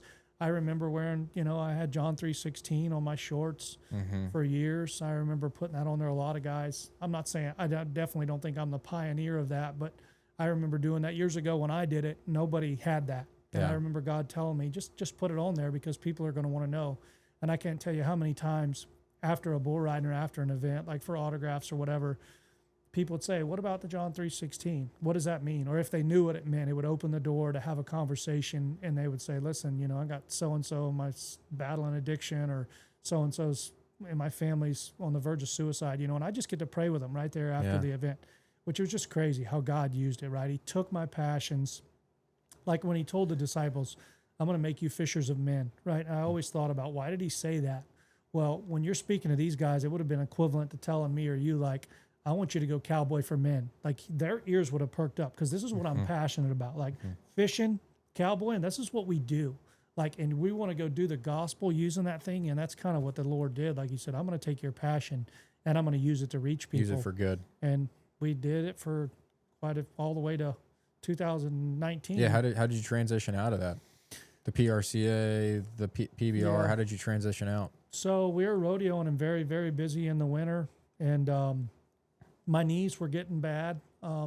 Tore them up multiple times, surgery on both knees. They were getting a little weaker, but I just remember I could see it was coming, and I knew like this had been a big part of my identity. And I'm like, man, the day I have to walk away from this, like I've been preaching that don't let what you do become your identity, but am I going to be able to do that? Like, and I had kind of wrestled with that a little bit, like, all right, they're not going to know you as the Bullfighter anymore. Like, they're like, maybe they'll know you as pastor, or maybe they'll just know you as Stephen. Is that going to be enough? Like, they're just going to know you as a beloved son of Jesus. That's it. Is that going to be good enough? And I, and I had to really like swallow that and go, yeah, I am going to be okay. And I feel like once I came to that spot and I knew the end was near, right? Because I see a lot of guys, they get hung up. Like you see these guys still walking a rodeo around the rodeo arena. They're 50, 60 years old. They're lean back and they're going to pull that buckle up and let you see it, right? They want you to, because that's still who they are, right? That's their whole identity. And I'm like, God, I don't want that to be me. Like when I walk away from this, if nobody remembers me as a bullfighter that did anything good in the arena, and I didn't really do that much great. Yeah, I did some good stuff, had some good saves, and had some recognition, won some buckles and stuff. But I was like, God, I just want them to remember you. I want them to remember that I told them about you and that I legit love them. And I remember walking into a locker room at one of the places where I did one of the first rodeos I ever did in Georgia. And God said, give it back to me. And I'm like, what? We're done? And I literally walked in the locker room and God said, it's been awesome. You knew this was coming. Just give it back to me and don't even think about it anymore. And I literally, that was the last event I worked. Like there was no, all right. Wow. Some guys are like, all right, I'm going to announce my retirement. It's going to be the last deal I'm working at this. And like, there was none of that. Like God was like, we're done. Like, and I walked into that locker room. I worked that event and I put my stuff away and I had total peace. It was crazy because I feared it. Like, man, this is going to be a hard transition walking away from this life and everything. And, not just because the finances was good too. Like my winters, even amidst all the hospital stays and all the stuff, like winters were good. Like You were making good money. Yeah, I made really good money through the winters. I was booked every weekend, and I was like, man, when I walk away from that, I'm gonna have to figure out something a little different to do. But the big thing was walking away from that identity. And but God was like, just give it to me. And I literally had this total peace. I put my stuff in my gear bag in the locker room up there in Georgia, and I was like, all right, let's go home. Let's go to the next chapter. And God was like, I'm just going to expand your ministry even more. Like I'm going to use you to reach people in other ways. Of course I have a race car now, but that's a whole nother story. And it has 316 on the side. So I guess we're just starting all over. But yeah, God said, no, I want you to focus more specifically on ministering in other ways. You did really well with this ministry that I gave you for a while. And you made a lot of connections, met some of the best friends and closest people I have to me now, but all right, you're done. Give it back to me. Don't think about it. Wow. That's not you. Don't try to hang on to this. That was never your identity. Your identity wasn't Bullfighter. Your identity is Son of God, and that's not changing. Like your identity. No matter what you do. That's it. Yeah. No matter what your career I is. preach that forever. Like it's not based on your performance, right? It's who you are. Like we always talk about. One of the things I've always told guys, like a saddle. A saddle has a name. It has a maker name, and we know the value of a saddle by who made that saddle, right? Oh, if it says Doherty or if it says this, like we know that's a really good one. Well, there's a name on us, like who made us is we're a son. Like we were made by God. We were made in his image, right? Like that's who we are. And I really had to practice what I preached right there. And God helped me. And I was like, all right, I don't have to worry about that identity anymore. Like if nobody remembers it, oh well.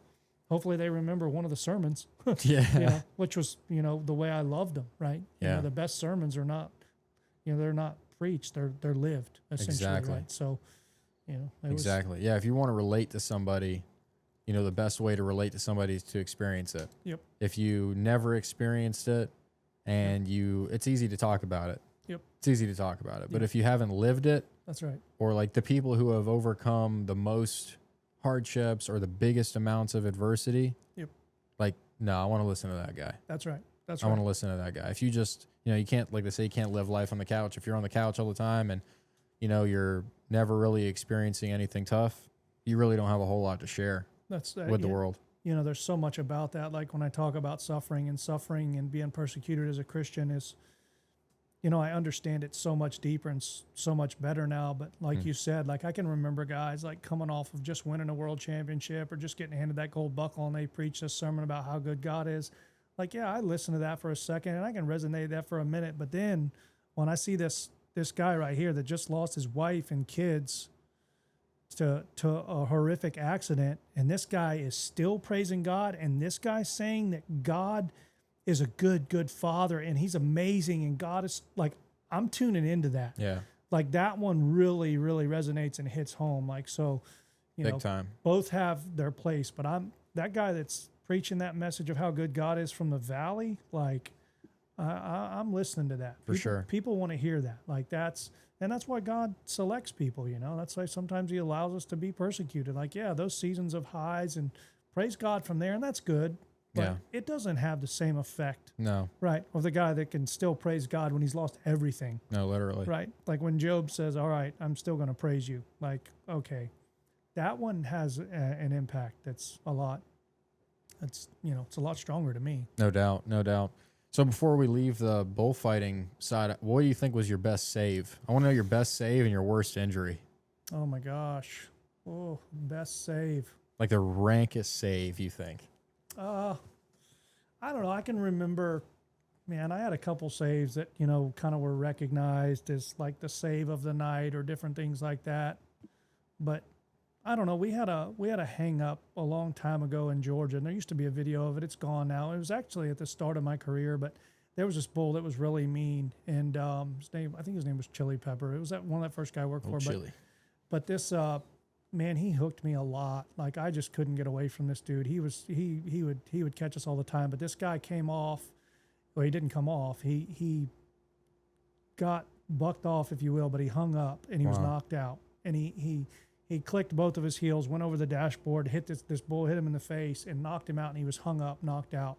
And I remember me and this other guy, and it was like a dog fight, and it seemed like it went on forever. And it was like, we get in there, the first attempt I go to get up there to get on top of this bull and mount and get this guy's hand undone. He knocks me out of there, and my buddy goes, he knocks him out of there, and I finally get up there, and I can just remember this, just his horn hit me in the ribs, and it just felt like it went on for an hour, which in all reality, it was probably 10 seconds. No, literally. I just remember that one was like, it was a dog fight because he was dead weight, right? He wasn't trying. Like his body was limp because he was unconscious. And man, he was just his hand was so hung in there, and it was trying to get that dead weight. And it just, I don't know, it went on for a while, and we finally got him undone, and he hooked us again once, you know, the guy's still laying there unconscious, and we have to go back in there. And I remember this bull hooks me again after we just gotten beat up from getting this guy unhung. So yeah, that was one that was pretty. Did he over it, the guy? Yeah. He was fine. Yeah, he ended up waking up. You know, I'm sure he got back on the next night. He's like, bro, what happened? I'm sure he got back on the next night. But yeah, there was some crazy saves. Of course, in Indian Town when I broke my neck, that was probably one of the. Yeah, it sounds like a pretty rank injury. One of the worst injuries. Yeah, that was right before I met you, I think. Yeah. I want to say it's right close, but right before, because I remember Eli telling me, he's like, hey, you know Stephen Bruner? I'm like, no, I don't know him. He's like, yeah, he just broke his neck at Indian Town. I'm like, bro, that sounds right. What happened with that? Yeah, it's just a guy fell off in a bad spot. You know, he's down on all fours, and the bull really wasn't that mean. I was just telling somebody this story the other day. You know, that's one of those rodeos. I was kind of double dipping. I was really busy that time, and I was working Arcadia during the day, the performance at 2:00, and then I'd slip over and catch Indian Town at 7:00. And I'd work Arcadia, and they had a little bit of heat, you know, and then of course Indian Town is Charlie's bulls, and they're just kind of old campaigners. And I remember making the comment, like, if I get through Arcadia, because they had a couple bulls that were pretty hot over there that I was working, and I was like, man, if I want to make it through that, Indian Town's going to be a walk in the park, right? It's Charlie's old campaigners. I know all of them. I work them all the time. There's really not much to them. But of course, this one bull, like he would make one dash at you. Like the guy fell off. He's going to he's going to try to hook you or him, make one dash, and then he's going out the outgate and he's done. Well, of course, Cole falls off between him and the outgate on all fours, where the bull was kind of backing up when he fell off. So it just sent him right over the dashboard, and he's on all fours right in front of him. And I was like, oh, you know, I you know, it's on my side. I got to take it. And it was kind of one of those slow motion deals where I just stepped in there and I fed him my hip and let him, you know, what we know to do, let him hit you in the hip. And, it really wasn't too bad. I wasn't leaned forward enough. And when he hit me, it just rotated me just perfect over backwards. And I landed right on my head. And like you landed directly on top of your head. Yeah, directly on top of my head. And it cracked my C6 and my C7, and which I got up and I thought I was okay. Oh, you did get up. Very slow. The bull rider actually had to come around the corner and he helped me get up. And I remember standing up and I was like, oh, I felt it go all the way down my spine. I was like, oh, you know, that's a stinger. Like that one hurt. And I remember moving my head a little bit, and I'm like, all right, you know, I think I'm okay, but I'm like really sore and my neck down. I'm like, man, but I think I'm okay. And of course the medics and all them, because of the landing, they come over there and the rodeo staff, and then one of the medic guys comes over there and he's like, are you good? You sure? And I'm like, yeah. And I'm like, I think I'm fine. And then all of a sudden I was like, but my tongue feels big, and like my tongue's, dude. And as soon as I said that, no way. and my tongue swole up, they must have known exactly what that meant, because they just swarmed me, and of course Bro. they're like, backboard, and I'm standing up, and they just put the backboard right to me, and we go right back down. But I was like, what's so alarming? Like, my tongue swollen. I'm like, why are you guys so alarmed? And they're like, oh boy, and they must have known that I had done something To your neck. Yeah, when you mess, with your vertebrae right around your neck right there. Yeah, it's not a good report. The tongue will swell up with a broken neck. So. Oh, wow. I didn't know that. Yeah, so Wow. they put me down, of course, took me to the hospital and put me in a brace for a while. But yeah, that was one of the worst ones, I guess. That's rank. Yeah. That is rank. Was the recovery on that like 6 months? More. No, they put me in a neck brace. Luckily, it literally just cracked the vertebrae, broke the tails off the back, and just barely cracked the backs of the vertebrae. Yeah. Like, again, so fortunate, God looking out for me, which is crazy. That happens in 2015. That's starting in the PRCA really for me, which I was a late rookie because I had been so focused on just being in the bull ridings and doing the PBR scene.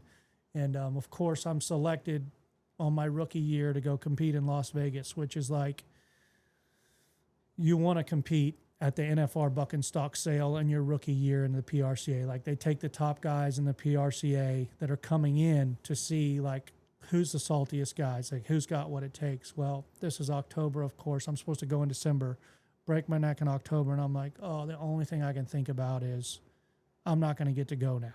Well, they put me in this neck brace. The guy's like, literally, it's like the best possible break you can have. Wear this neck brace for like 6-7 weeks. And then if you want to go back to this stupid career choice that you have, Want to break your neck again? Yeah, like, if you want to go free. back to this, and I'm like, all I can think, I'm counting the weeks down. Like, we're in October, November, first week of December. I'm like, I think that's 7 weeks. I think we'll be good. Yeah. And literally, just barely, I just took the neck brace off, and I remember God saying, "You're going."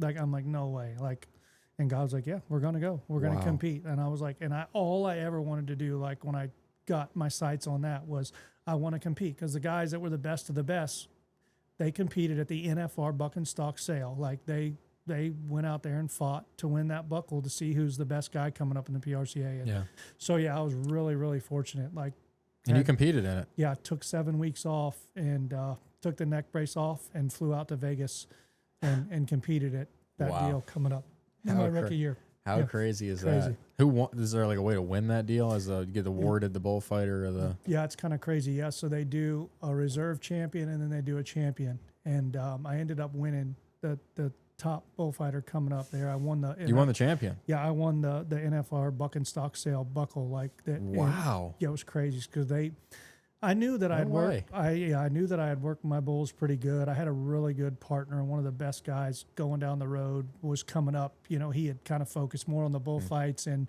the bull ridings like I did. And he's like, all right, gets his PRCA card, and he ends up being my partner. So I remember we had some good bulls, had some good action, had some good gaps, and I was like, I didn't stub my toe. Like, I didn't miss a gap. I rotated the right way on every bull. Like, they're grading us on every bull, right? I'm like, man, I felt pretty good about it. When they get to the end, they're like, all right, and the reserve champion with 215 points, right, or whatever it was, and they named this other guy. I won't say his name, but they named this guy, and I'm like, oh shoot.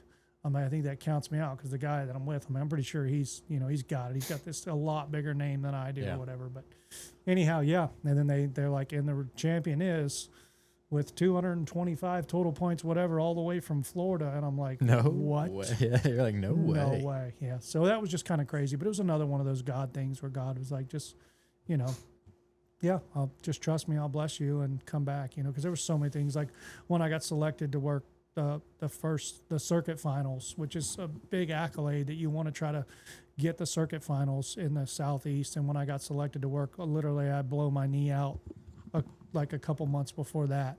And I'm like, there's no way I'm going to get to do it. And of course, God says, just trust me. You're going on your power, or on my power, not yours. It's and not. You went. Yeah. And he's like, you blew your knee out? Oh yeah. Literally, I walked up there at the circuit finals. The doctor's like, well, tell me what's wrong. I'm like, I just tore my ACL, my MCL, my PCL, like every major ligament in my knee. And he's like, yeah, there's no way you'll even walk into the arena. And I'm like, well, have your sports medicine guys tape this thing really good and put a brace on it, because I'm working the next 4 days of this. Like, I've worked my butt off to try to get this. Like, I worked I was working a lot of rodeos and got Mhm. all the, you get, there's the top 12 bull riders are voting for you in the Southeast To of the protect United them. States. Like they vote to put you there. I'm like, man, well, if I got their vote, I want to do this. So yeah, it was crazy, but another one of those just kind of Divine intervention. comeback things. Like God just always done that. Like get knocked down. It's like, all right, God, what are you doing with this? What could be the point? He's like, all right, just trust me, and That's the whole part of life, though. made it work. You got to get back up. Yep. You got to. Always got to get back I up. don't care what hits you. You got to Yep. get back up. Even when it looks like there's no way. Like if you trust God and he's like, yep, all right, we're going to go do this. And you do. Yep. And you do. And it works. It's crazy. Yeah, that's wild, dude. So at this whole time, though, to transition out of the bull riding, you were day working this whole time. Yep. What was the now like the full? Because we have the day working connection. I'm not a bullfighter. Yeah. No, I just get run over by him in an open pasture. I do remember your bull riding career a little bit though, but not for nothing. Yeah, no doubt.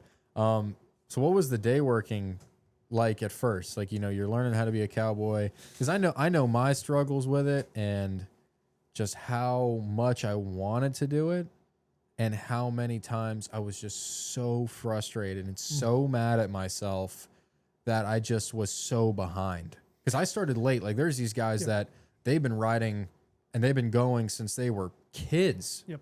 Kids, like literally like taped to the saddle horn young. And then there's guys like me where I started, I moved in with you when I was 22. And that was like the start. Like maybe I went a couple times with you before, like 21, 20, like a couple of times. Yep. But like to really go and get good, you got to go. Yeah. And it's a tough deal, bro. I felt like the learning curve and getting into the bullfighting world was tough. It's not nowhere near as tough as getting into the cowboy world, right? Because it's so steeped in pride and egos and, and all these guys are trying to live up to the approval of 1000%. somebody, so it's really tough. Yeah. So it was pretty tough for me coming into that world, like riding with those guys. And, you talk about not quitting, like they're going to make you want to quit. Like, absolutely. There's many days where I was like, I don't know. And you get in your own head. Yeah. You get in your own head and almost want to quit. Yeah. You're like, I'm not good enough. I'm never going to be good enough. I'm just like, that self-doubt, that insecurity. And I know it's foolish to say, but it's true. Like you just get so in your head and you're like, oh, maybe this wasn't meant for me. I remember praying about it, like saying like, God, take away this desire. Yep. Because this is not going to work. Yep. It's like, take away this desire. And I'm the kid with the nose pressed up against the school bus window.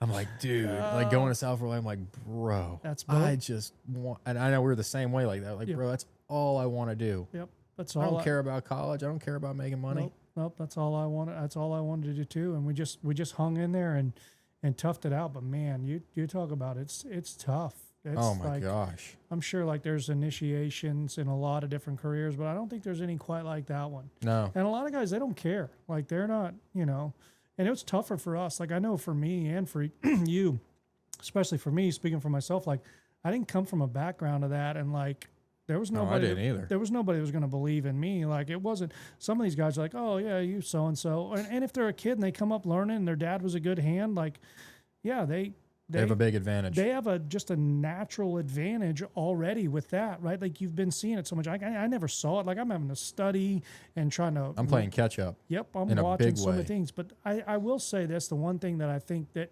the benefit in that is you don't step into this going, oh, I got it. My daddy was so and so. My family's so and so. Or I'm from Okeechobee, so I'm automatically a cowboy, right? You got to earn your spot. I know. I got to work harder. I got to work harder than that guy. And it was kind of the same way with like rodeo. Like these guys been around it. I gotta work harder than him. So that was kind of the way it was coming into the cowboy world. Like I was like, I can't weaken, right? And there was a warrior spirit in me, just like there's a warrior spirit in you, just through the things that you've been through in your life. That says, no, I'm not just quitting. No. Like I'm going to do that. And Never quit. That's the part that's in there that when they say you're born with and it's not made, you got to have that. And you got to keep falling back on it, but like, cause in the beginning, were you going for free? Surely. Dude, it's like, you're going for free. I'm living with, when I'm living with Peacock and these guys the first time, like I'm just going just to go. Just let me ride with you. Bro, say when. I just want to be a cowboy so bad. Let me ride with you. And I remember probably one of the first times where maybe they called me like helpful, and it was probably because I toted a couple panels. And they're like, all right, we're going to give you a little money. I'm like, whoa, I this know. is Like, I crazy. got paid for this? Like I got paid. Like I'm useless. But then I'm like, all right, but I didn't care about that. No. Like I was just like, Never dude, about the money. I would, again, it's the same thing we talk about. Like we'll drive for miles and miles. Oh, you get to go work on this ranch that you've heard about all these guys work on, which is I'm in. so ridiculous. It's just the in. dumbest career choice, but you do it because you're like, Dude, gosh, I want to. financially, it doesn't make sense. No. But there is something to be said, though. It's like, okay, you see these stories of these guys coming up in sports, and it's just so glorified. Yep. And you're like, oh, this guy, he came from this background, and he never quit, and he made it work, and he like did this, and he did that, and he's the greatest of all time. And I'm not saying that we're like in this like tier of like, oh, we're the greatest of all time. I'm just saying like there is something so beautiful about being the underdog and just never, ever, ever quitting. And like being down and having those moments where it's like the rise to like kind of knowing what you're doing. And I'm not saying that like you're perfect or I'm perfect, Right. but the rise to feeling like, I can hang with these guys, or I really tried in this career. Yep. It's like this, right? It's up and down and up and down. And then you lose confidence, then you gain confidence. You lose it and you gain it. And then, you get to this point where you're like, I know it's like, this is not the end game. And like, yes, we are Cowboys, and that is a part of who we are. Right. But ultimately, like, that is not our identity. That is the truth. Right. But at the same time, it's like, it is just such a beautiful thing to have like kind of conquered that. That's right. It's like kind of conquered that you're in a corner, you're back down. Nobody believes in you. You don't have anybody in the industry to vouch for you. You're just a wannabe. Yep. And then you get to this point where you're like, you want to know what? I didn't quit. I didn't give up on my dreams. That's right. Never let a dream die. Yeah, never let the dream die. Never, bro. There's something to be said about that, like it's some guys it comes easier.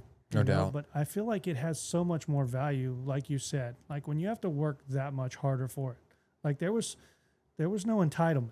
We didn't get this because like, all right, you just got handed this. Here's the ranch truck, here's this. Like I can remember going and like just slaving to build fence, anything I could do to get me on a ranch. Like I'll go open 1,000,000 gates, I'll tote panels, I'll do whatever I have to do. Yeah. Like I see some of these guys are like, just kind of born into this and, or they're friends with so-and-so and it just automatically gets them in. And I'm like, dude. Like, no, bro, we had to earn it. No, it was a dog fight to Big get time. in that. Every day. Like, and I, Every being day. belittled and just all the things, what the culture does and how it does. Like, Yeah, no doubt. you had to earn this thing, man. No, you had to earn it, bro. Yeah. You had to earn it. But and also too, like we never did it for the glory. Like the glory of like, no one's gonna do an ESPN whatever 60 on like whatever that thing is. Like, you're never gonna get this TV show. You're never gonna get this like trophy or Hall of Fame. Like, this just was our path. We just loved it so much. Yep. And to fight for it, it's just a beautiful thing. Yep. It really is. Yeah, it really is. It's got to be like, I study all this stuff watching these guys and special forces and Navy SEALs and all this stuff. And like, a lot of those guys, there's not like a big announcement. There's not. No. There's not no recognition. Some of them, of course, they get some kind of recognition for certain things, but they just do it to be able to tell themselves, listen, I made it. I tried. I made it through Hell Week. Like the Lord empowered me. I did it. And, I'd lay my head down on my pillow knowing that I made it to there, so. Yeah, absolutely. Kind of similar. No, absolutely. I think that's like the whole deal with just anything. Yep. It's like if you like what I do is I imagine myself on my deathbed. Yep. And as morbid as that sounds, it's like I imagine myself on my deathbed, and if I have a moment to reflect on my life and everything I've done or I could have done, and I'm thinking like when it comes to decision making, like, okay, here's this thing that I want to pursue. Yep. And when I'm about to die, am I going to look back on this moment and say, I really wish I tried? Yeah. Or am I going to say, you want to know what? I don't care that I didn't do that. Like, I don't care that I climbed to the top of Mount Everest. I don't care that I, go deep sea fishing every day. I don't care about some of that stuff. Yep. But like some of that stuff, like, being a cowboy or doing the podcast, anything like that. Like, I feel like if I didn't try, I would really, really, really be mad at myself at the end. I'd really regret it. Absolutely. Yeah, I feel like you don't want to get there and look back and go, man, what could it have been like? Right? Like I don't want to I don't want to look back and go, man, Yeah. I should have sure. done that, right? But it's a huge leap of faith to do those things, right? But it's like That's where the beauty is, though, it is. and the risk. It is. Like I think about that Garth Brooks song where he says, I could have missed the pain, but I'd have had to miss the dance. Like, if you don't take that risk, if you don't do that, like what are you going to say? I joke with kids sometimes, when we're, of course we've done stuff on the ranch and of course ministering to boys, and just doing all the wild stuff and letting them kind of channel that inner warrior, that wild part of them, but getting it like saying, hey, listen, we can still have fun and do this, and I'll be, trying to push them out of their comfort zone, right? Not trying to make them be crazy or do something they shouldn't, but just try to get them out of their comfort zone and go a little bit further than what they think they can. And I'll joke and be like, listen, what are you going to tell your kids? You're like, you want to sit on the porch and be like, I didn't go. Like we were going to ride that, we were going to jump that dirt bike over that thing or whatever, I was going to drive that race car or whatever it was. Like, hey, just get out there and fight that cow or whatever That's it was. part of that warrior spirit. Right? I'm like, what? You don't want to say, no, I sat on the porch. Like, what are you going to tell your kids about? 100%. Well, I just stayed on the porch and I safetied up the whole time. Like, Dude, it seems like that's not what you want to tell them. Dude, it seems like anytime we went and did anything together, it's like the more dangerous and the more pain that was going to be inflicted and the more chance that you had of getting injured is like you were in. Like anybody else, if they see somebody get hurt, they're like, bro, are you all right? Like, you good? And if anybody gets hurt around you, you're like, yeah, dude, that was awesome. Dude, I'll never forget the first time I met you. Steers Breaking Bad. Guy pulls up in a Toyota Corolla with a beef tag, and I'm like, that's what you want. Okay, I think we can work with this. And you just bail on this thing's head, and I'm like, God, we can do something with this, right? And I don't know what that is that's in us that's just like something that just loves that. But I just love the part that a man says, I'm not going to just sit here and safety up. I'm going to get out of my comfort zone, right? I love this, like teaching. I've done a lot of schools teaching young men in bullfighting.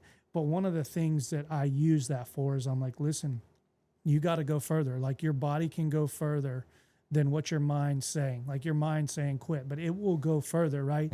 And I'm teaching these principles because they're going to get in a situation in their life to where the devil is going to hit them with a loss of a loved one or cancer or something, and they're going to have to dig deep and find that thing that said, oh no, I can't go any further, I can't go on. They're going to have to dig that thing to get through life, right? Because the devil's no joke. The Bible, when it says it refers to him as a roaring lion seeking somebody to devour, like they're going to have to dig deep. Like they're going to have to get that cowboy out, right? They're going to have to get that thing out to overcome life sometimes. So I just love to bring that thing to life. I love to watch it. I love to see it in people. I love to see it in men, right? The description of shepherds and warriors, like, there's a purpose. God put that in there, right? Because he wants you to lead and protect and be a warrior for your family to that level. 100%. Fight for your kids' purity, for purity to be in your home. Like fight for the world. And like, so I see so many men that just lay back and, well, culture says, and this is the times are changing and we're just going to go along and my kids are just going to get washed away by the culture. And they're going to, no, stand up and fight that. Yeah. Like overcome that, so. Dude, absolutely. Yeah. Absolutely. But it takes guts to do that. It does. It takes some fire going through the fire for a while. Yeah. But the fire's good. Yeah, the fire's the best, dude. It is. So what happened with how did you get involved with that name, Fighting for Christ Ministries, and then how did the ministry evolve after you guys got started? Yeah, it really just was from that vision of when I started fighting bulls for the Lord. Like once I got saved and I had been part of that church, and when God said, I want you to, save lives behind the chutes, not just in front of them.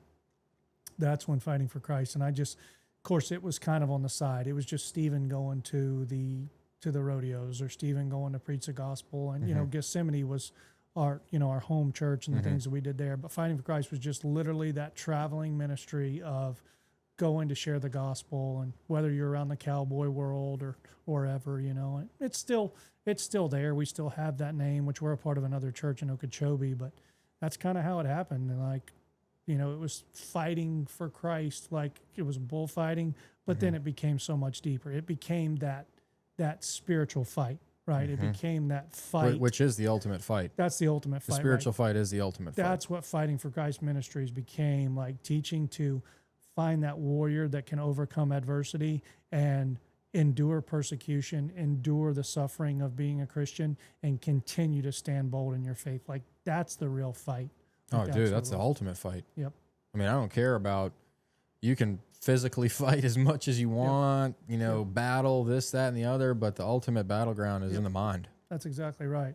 That's an everyday battle too. That's exactly right. That's, you know, I see guys, whether you're a cage fighter, you're the baddest bullfighter, or whatever it may be, you can be all these things, like you said, as a physical fighter. But if you can't fight spiritually as a man to protect your family and fight the devil and stand on, you know, be a man for like God's word, I just feel like that's not really a man. Just because you can do something physically and you can fight a bull or fight 1,000 guys in an octagon, if you can't fight as a man spiritually, like, what's between your ears? Right. I don't think that's ultimate battleground. That's not a man to me. That's not the definition of a man. The definition of what manliness is described in the Bible, when you read that, and I think it's 1 Corinthians, when he says act like men, that's not about performing some macho thing, fight a bull, or none of that. When it says act like men, that means being a man that has a resolve, being a man that will stay committed,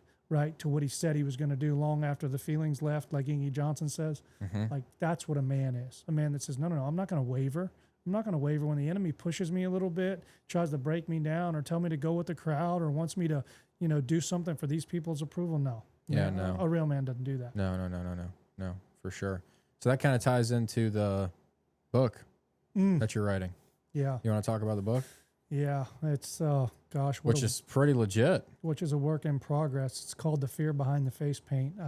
It's been a long time coming. No doubt, man. We've made some headway. I've got most of the chapters lined out. I need to really get somebody to get it in better form than what I can do, because the cowboy redneck writing is probably not up to par. But yeah, it's just kind of what is that though? Like, what, a publisher, or like, what is that? Yeah, what does that look like? What do you need? I think the next steps come kind of probably a publisher, but just probably somebody just to help to proofread the writing, right, and get it to better verbiage than what it is now. Because I'm just not that eloquent of a writer or a speaker, but you know, somebody that could just, you know, look at it and say, all right, this is what we need to do here to really to get the meaning out of what you're trying to say there.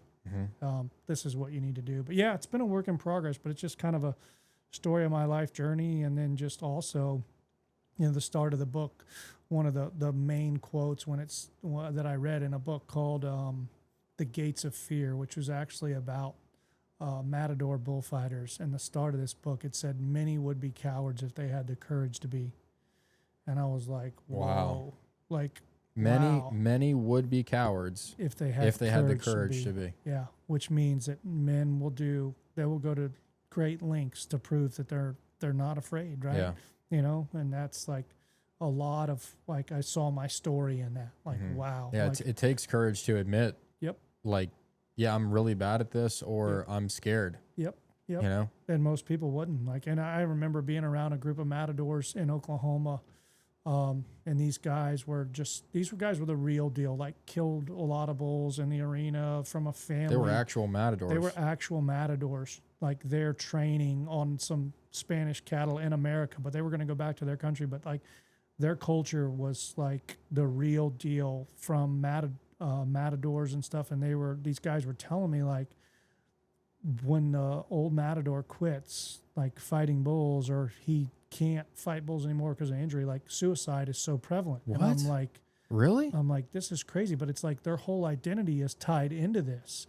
And like, the guys that God forbid you come up and you're not going to be a matador in that country or whatever, like, you're just a coward and no good. So it's like, so a lot of these guys, they do it because they want to win somebody's approval. Yeah. The community's approval, their family's approval. To prove to be a man. Like, you have to do that. Like, if you're going to be to prove a man. And I'm like, whoa. Bro. Like, I can see a lot of the things I did in my life were for the same motivation. Like, Yeah, absolutely. I wanted to prove like something, you know, and it's. All of us have. Yeah.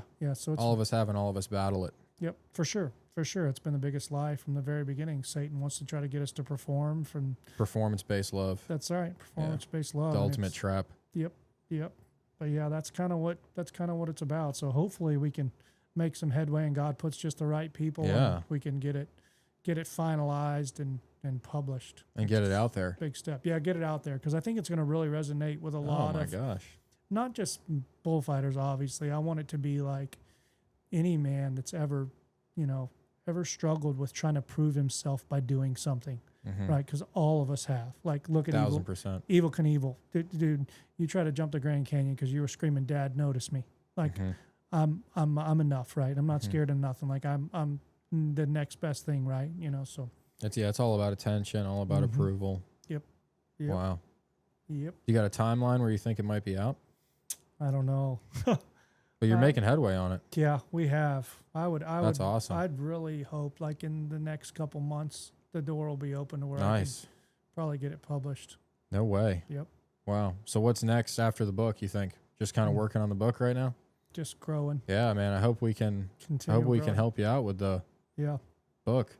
Maybe we'll I don't know, maybe we'll get a publisher on here. Yeah, that's right. Before I end it, I ask every guest, that's going to be my thing, is you have to give me a guest. Oh. So who would the guest be? Yeah, you have to think of somebody that you can put me in touch with that might be a good guest and might be open to doing it. Oh yeah, 100%. I think I've already got someone in mind. Oh gosh. Yeah, I think I would have to. I mean, I know his health's got some challenges right now, but I think I'd have to get Peacock on there. You think so? Yeah, You think he would do it? I think so. Really? Yeah. I would love to interview Peacock. Yeah. There's a few, but I know you got a couple upcoming ones that are going to be pretty amazing. I hope it works out Yeah. to where we can get him on. I just got the okay for one. Yeah. Yeah. No, I got to take all this stuff to him though. Yeah. No, that'd be worth it though, because that guy's got some crazy. I'm gonna camp out over there. Yeah. Yeah. No, but there's a couple that I would. Yeah, he'd be one on my list. But yeah, be a couple I could think of that would have some. Because when I was living with you and I was like, man, I really want to do a podcast and I'm going to do the Cowboy Chronicles. Yep. It's like crazy how they all clam up. Yep. When you bring the mic around. Oh yeah. And it's just a conversation. Yeah. That's it. It's just a conversation. You're just talking, and that's right. Also too, it's something you can always look back on. When those guys are gone, they can, their family can look back on it and be like, I'm glad somebody recorded his stories. Seriously, because I mean, literally, it gets lost. There's going to come a day where it's literally going to be just a dash on a headstone, and that's it. That's the whole point of the name. That's it. That's the whole point of the name. And ultimately, the dash in the middle is just about our time here. I know there's after the last number on the headstone, there's a whole thing that we're not like aware of how complex that is. Sure.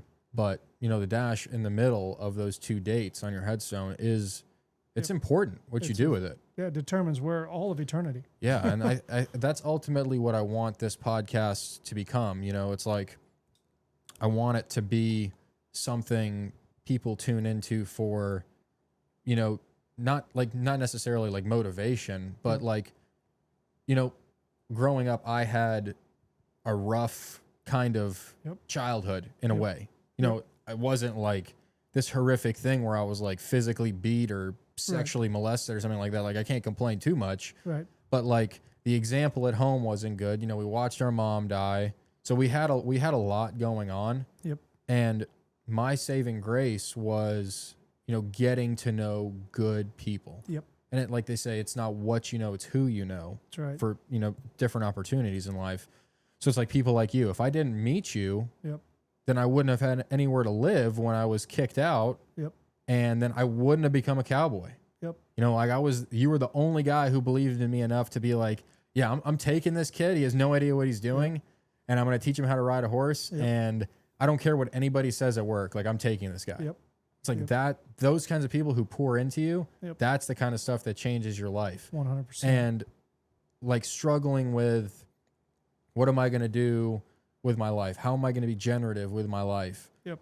And finding a good example, like here's how to really manage your finances. Here's how to really, search in this career. Or like, I'm thinking about this job and thinking about that job. And instead of like back even when I was still kind of coming up, figuring out like, oh, maybe I'm going to be a plumber. Yep. And then, you know, the first thing that, you know, Krista's mom's like, well, you know, I ran into this plumber at this place and, you know, maybe you should go talk to this guy. So it's like that old school way of just like, you know, you have to go talk to somebody Yep. about their job. Be like, you know, tell me about your job. I'm thinking about that. That's what I want this podcast to turn into, where Yep. it's just thousands and thousands of different jobs, different people, and you can take every little bit. Yep. And, you know, this sounds like it might work for me. Yep. Or that sounds like it might work for me, or this doesn't work, or this person overcame this. Yep. Like, we have a friend that he's paralyzed from the neck down. He says he wants to come on and talk about like disability awareness. Wow. He wants to talk about how his life changed after the accident. Like, I don't want these conversations to be just like BS conversations where it's just like empty, like we're talking about current events. Like, there's a time and a place for fun and current event stuff, and like we're just chatting.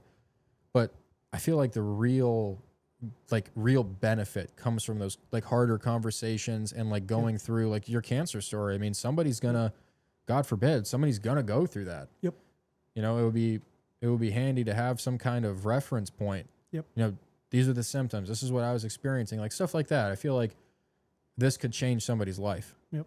For the better. And this is one of those things where I feel like whenever I'm on my deathbed, if I say that I didn't try That's right. to help somebody or really make a difference, I would regret it. That's right. So thanks for coming on, and thanks for pouring into me, man. Yeah, no, Thanks for being the first guest and taking me all those times and teaching me how to ride and giving me those dogs. If you didn't give me the dogs, if you didn't teach me how to ride, if you didn't, you know, take me whenever I was a complete gunzel, I wouldn't have, you know, amounted to anything. And I know that doesn't mean anything for eternity, but you also, you know, turned me around and got me in touch with God and, you know, helped me really become a Christian. And I still have my struggles every day. You know, I'm not a perfect person.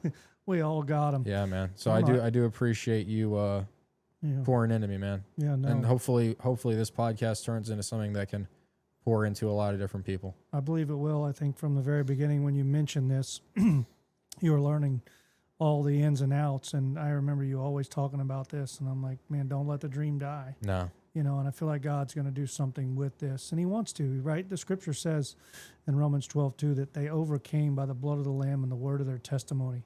There's something powerful. Like, this is much deeper than just two microphones and cameras set up in a room. Like, literally, this is the word of people's testimony. And it says that overcame. Like, for sure. That's what overcomes the devil. Like, so. For sure. Anyway. And I want to be a good steward of people's stories. You know, people are telling me their stories. They're trusting me that I'm going to do a good thing. And I don't ever want to make it about me. I just want to make it about the guest and, you know, hopefully somebody gets something good out of it. Yeah, I think, you know, collectively, I hope it is a really good thing. Yeah, I know it will be. Because I've prayed that. I'm like, if this is what I don't need to be doing and spending my money on and my time and building the studio and like doing all this and getting the recording equipment, I'm like, God, you got to let me know. That's right. Like, you just let me know. But like our pastor at church, he says that God gives you the want to and the can do. Yeah. So like, if you know, like when you say like, I'm hearing this from God, some people might not be understanding that, but I really feel like that way of like hearing it from God, it's like I haven't physically heard a voice, right? But it's like this feeling. Yep. It's just so strong. It's like calling you to do this. Yep. It's calling you to do this, and it's like when you make your decision finally on doing it, it's like sometimes it's a relief from anxiety where you're like, okay, I'm making headway on this path. Yep. I'm making headway. I feel like I'm making progress, and that is like relieving this anxiety. I feel like I'm working towards the goal I'm supposed to. And anytime you're not, it's like kind of anxious and like you just know. You just know when you know that you're either doing right or you're doing wrong, or you're going the way that God wants you to or the way that he doesn't want you to. Yeah. And he opens doors when they need to be open and closes them when they need to be closed. Yeah. And I think you've always been so gifted, which you had the brains to why you went on to be a cowboy. I don't know. I feel like I should be apologizing to you for ever supporting this dream.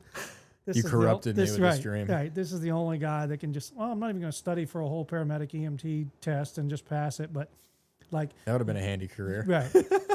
You have such a gift of articulating words and speaking to people. And I just know God's about to use this thing. It's pretty exciting. And of course, you know, I didn't know Miles was this gifted of a speaker as well. We got to know. We got to keep him away from the mic yeah, at all costs. I know. He's banned, but like, it's just unbelievable. You guys, like when I think about Miles and Mitchell and like just you guys' story of adversity and coming up, and now you're like, you know what? This is going to be part of our life's goal is to hear other people's like, because it's not like you guys are a stranger to this. Like, so just like we said, like if you're gonna tell me about going through hardship or whatever, I want you to know that you've been there. Like, and you guys have been through something that I can't even imagine. Like, I didn't lose my mom to cancer. Like, yeah, my parents were addicts, but and then have a dad say, all right, it's time to go. Like, yeah, you're on your own. Like, that's huge. That's a big thing to overcome. So now that you're still trying to make beauty out of ashes is 100%. It's pretty I hope we crazy. do. I hope we do. I think And, you know, coming from just like broke, Yep. you know, never can do right with everything we're trying to do. Always like we were always the broke kids. Yep. we always had like, you know, like that quote unquote rich friend. It wasn't hard for us to have a rich friend because everybody around was a little bit richer, it seemed. But it's not all about money. I don't care if I make $1 on this podcast. That's right. I could do 1,000 of them. That's right. And not care I made a dime on it. If one person gets saved and it changes the trajectory of their life, it was totally It's worth it. It's worth it. 100% worth it. So yeah. And that could turn into something good. Like I want to do that nonprofit. I want to do all kinds of stuff with it. Yep. It'll turn into something good. My biggest thing is I got to get some guests. Yep. You got to help me convince Peacock to get on here. Oh, I got a couple in mind. So nice. Yeah. All right, brother. Well, thanks for. Yes. Thank you. I appreciate it very much. Yeah. Thanks for coming on, man. Yes, sir. Appreciate you. See you, Brown. All right, brother. Browns. See you, man. We'll see you in the next one. Yes, sir.